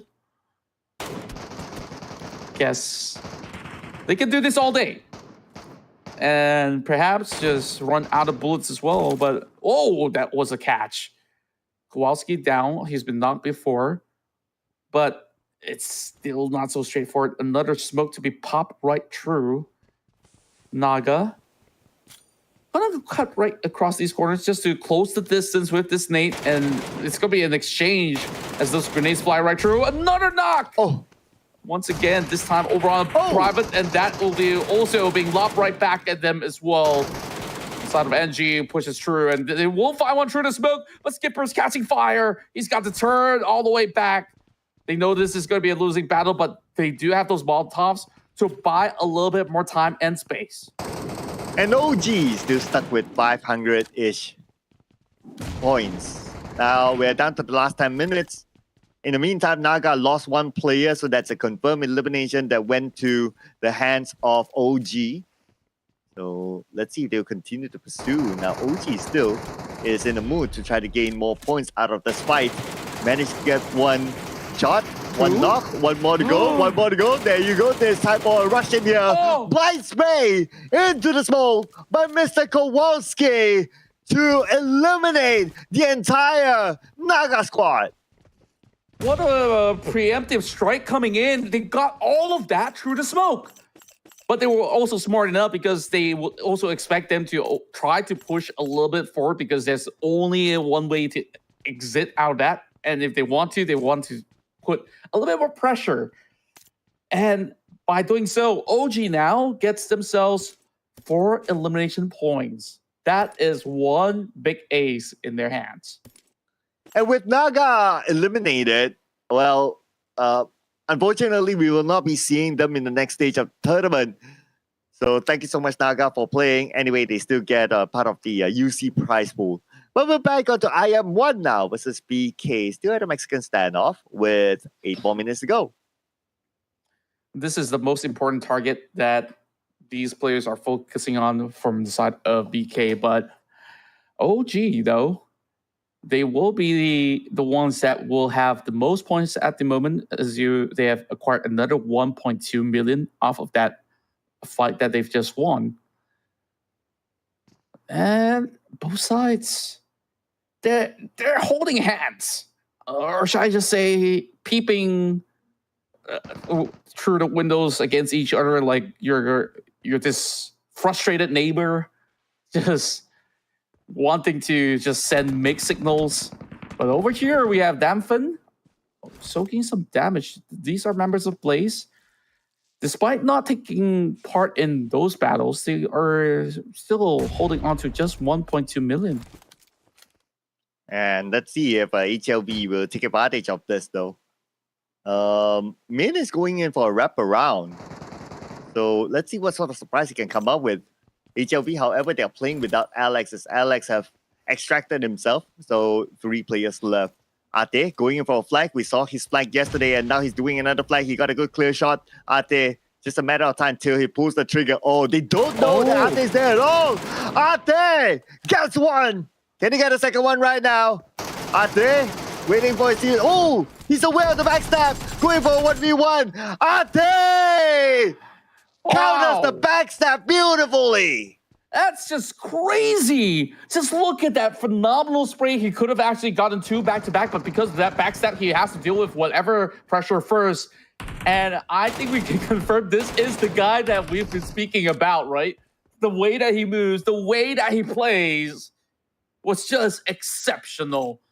And just like that, HLV, they cash out, stealing whatever necessary coming in from these members of Blaze. That was, from what we last saw, almost close to a 2 million count. So only one member survives. They let him pass. But this was just an absolute obliteration against Blaze. Yeah, I'm locking it as well. This is a Dingo's Ate. So, I mean, just look at his game sense, right? If you're not experienced enough, you might still react, but you won't react as fast. So you know that this guy definitely has a certain level of experience with it when it comes to taking fights. Yeah, just I could just confirm it the moment that he dealt with the first guy. That's okay, that's a direct shot. But the turnaround, the drop shot, the reaction speed to that, and winning that trade, and still snapping back at his target, that confirms it for me. Like. This guy has a wealth of experience in the professional circuit here, at least in the Malaysian region, at the very least. Now, looking at the side of HLV, I think they're happy enough to go in for the extraction, 3 mil to book out. So, I guess that should be sufficient, at the very least, for these 2 members to at least secure a couple of points for now. Whereas, there's still 2 more members from inside of HLV. And BK still in the radiation zone looking for more. And look at the situation that Zeus and Carlos, they're the ones going around finding loot. I guess they left 2 players to pin down the members of IM number 1. And that's, again, we see this kind of like a strategy to be an occurrence, right? Like you send 2, pin them down, don't allow them to even move, and then everyone else just goes out and loot. So now what I'll be interested to see is that in the upcoming rounds, how will this strategy be counted in the future? Yeah, this is definitely very, very efficient when you're denying IM number 1 to do anything at all. And at the very same time, there can be a certain plan coming from IM number 1 to eventually trace the 2 members that were left behind, right? Because they will also need to go for extraction. So long as they follow through, they should be able to at least get a couple either elimination points or even stash their loots altogether. If none of them extracted yet, and maybe with the two members extracting at the same time, that form of a tracing coming from I'm number one could also potentially overwhelm BK later on. So we'll keep track of that if that ever happens. But more likely than not, BK, they're just really raking in the cash at the moment. Yeah, I mean, who's going to challenge them for the fact that their opponents are not able to come out at all? Speaking about challenging, right now Ate is in a 1v1 situation, but because he has the high guard advantage, so he's not in a hurry to try to take out Min. In fact, it's Min's call to move. If not, well, he's not going to get anything out of this at all.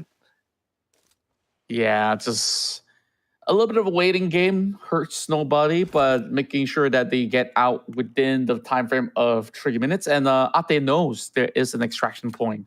Perhaps Main's goal right now is to try to do whatever he can to eventually extract, get some pride in just closing up the game than to be limited. But going up against Ate, we've seen the kind of damage he could do. We've seen his prowess in all these fights. He has the high ground. Like, do we need to say more about that position? Yeah, I know, right?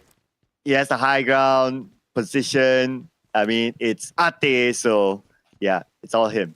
But is it going to be all thing right now? He spots an opponent on the other side. BK trying to find the other members of his opponent, and they want to just wrap things up right now, it seems. And look at this, right?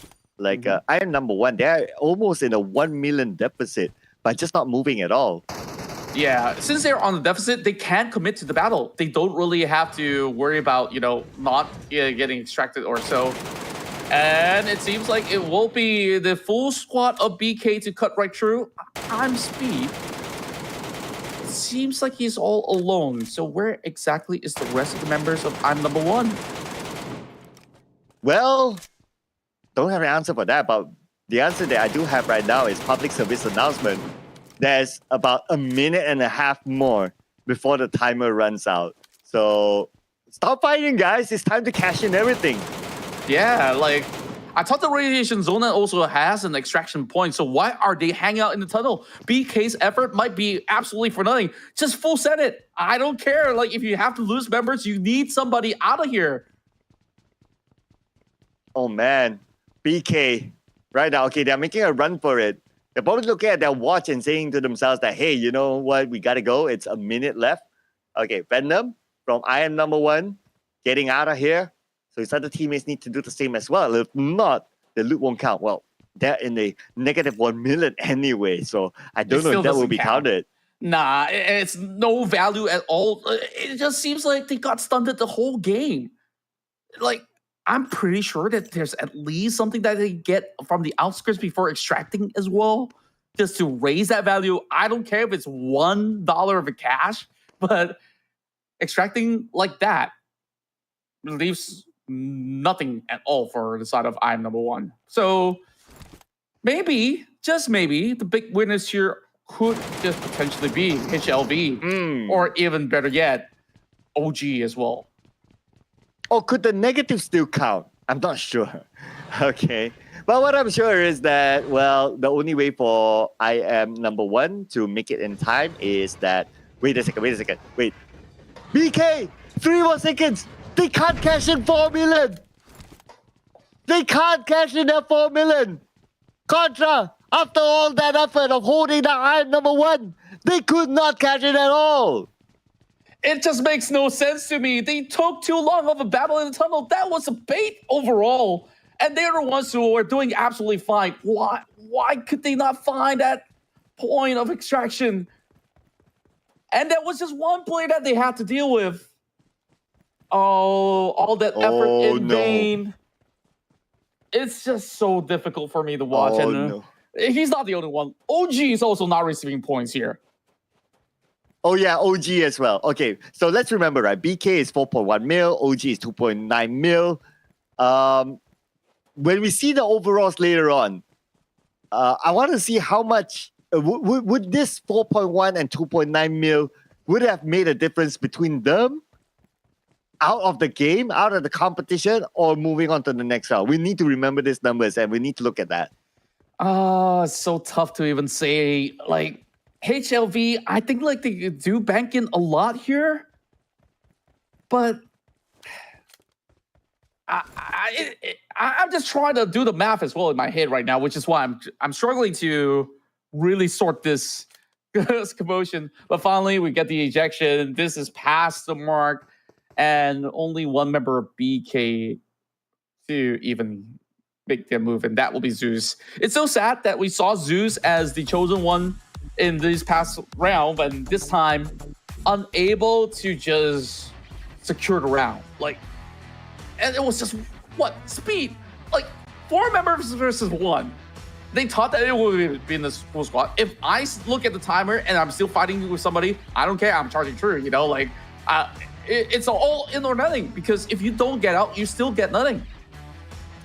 That 4 million could be the decider whether they go through or not. It's 4 million. It's no small amount.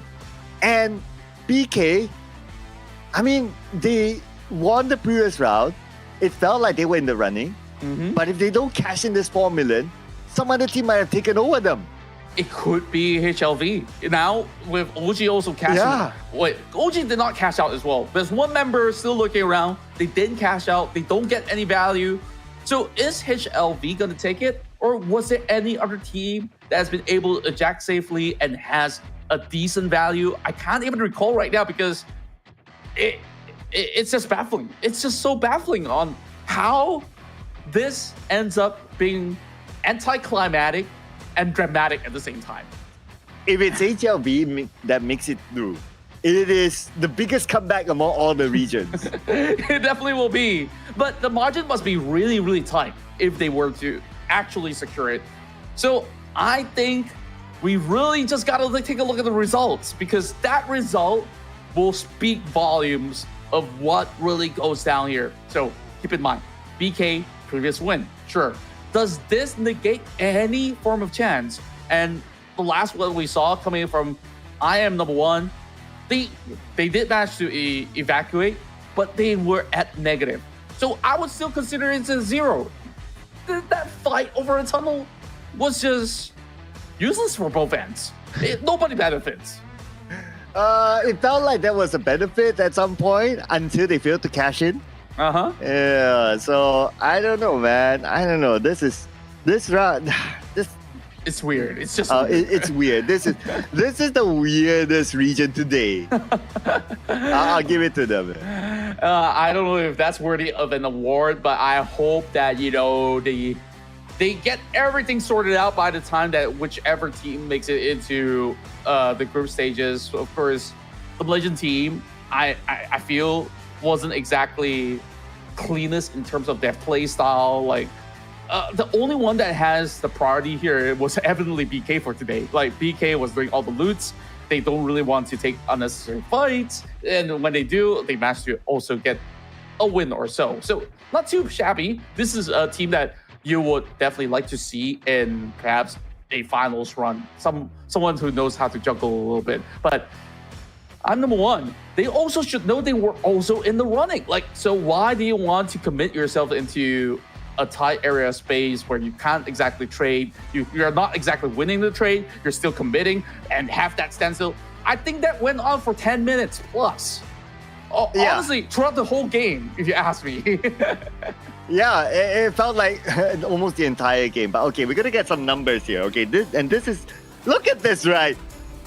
Only HLV is able to cash in.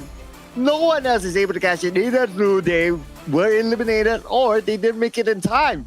This is crazy. What are we watching here?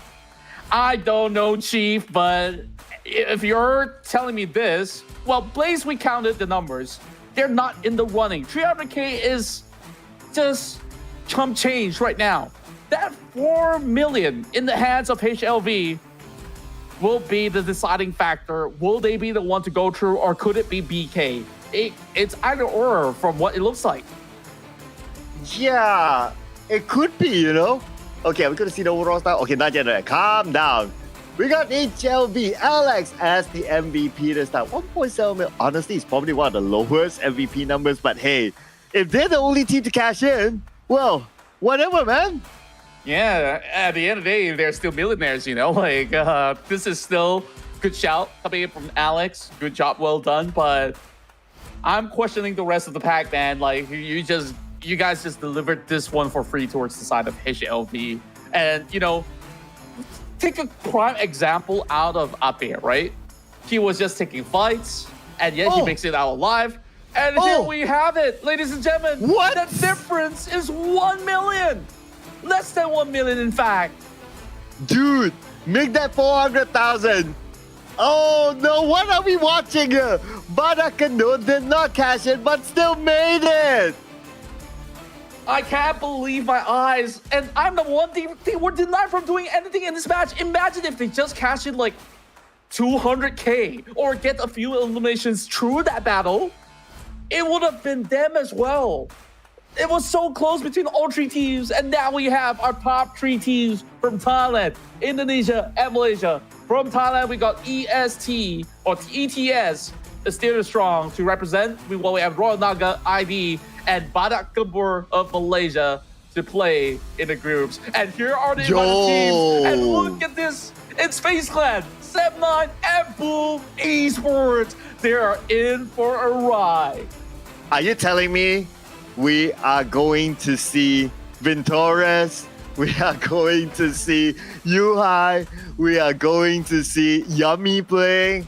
I probably not, alright? They'll be pretty busy with the actual Battle Royale mode by then. So I guess there will be other players, but we don't know who exactly. So, I mean, if we do see new players like Ventores, I mean, well, this is not a fan lobby. yeah. This is where I have a lot of questions here. Like, even if it's not Ventores, Tony K, or whoever playing, well, that's not no Tony K because it's Vampire Esports anyways, but like, imagine you're facing up against Yuhai, or even let's say if you take like a substitute, right? It's still Seb9. It's still Boom Esports. It's still some of the big guys out there, but of course, that we'll have to wait. Thank you guys so much for watching. We'll catch you guys once again on the next week of the action of Metro Royale.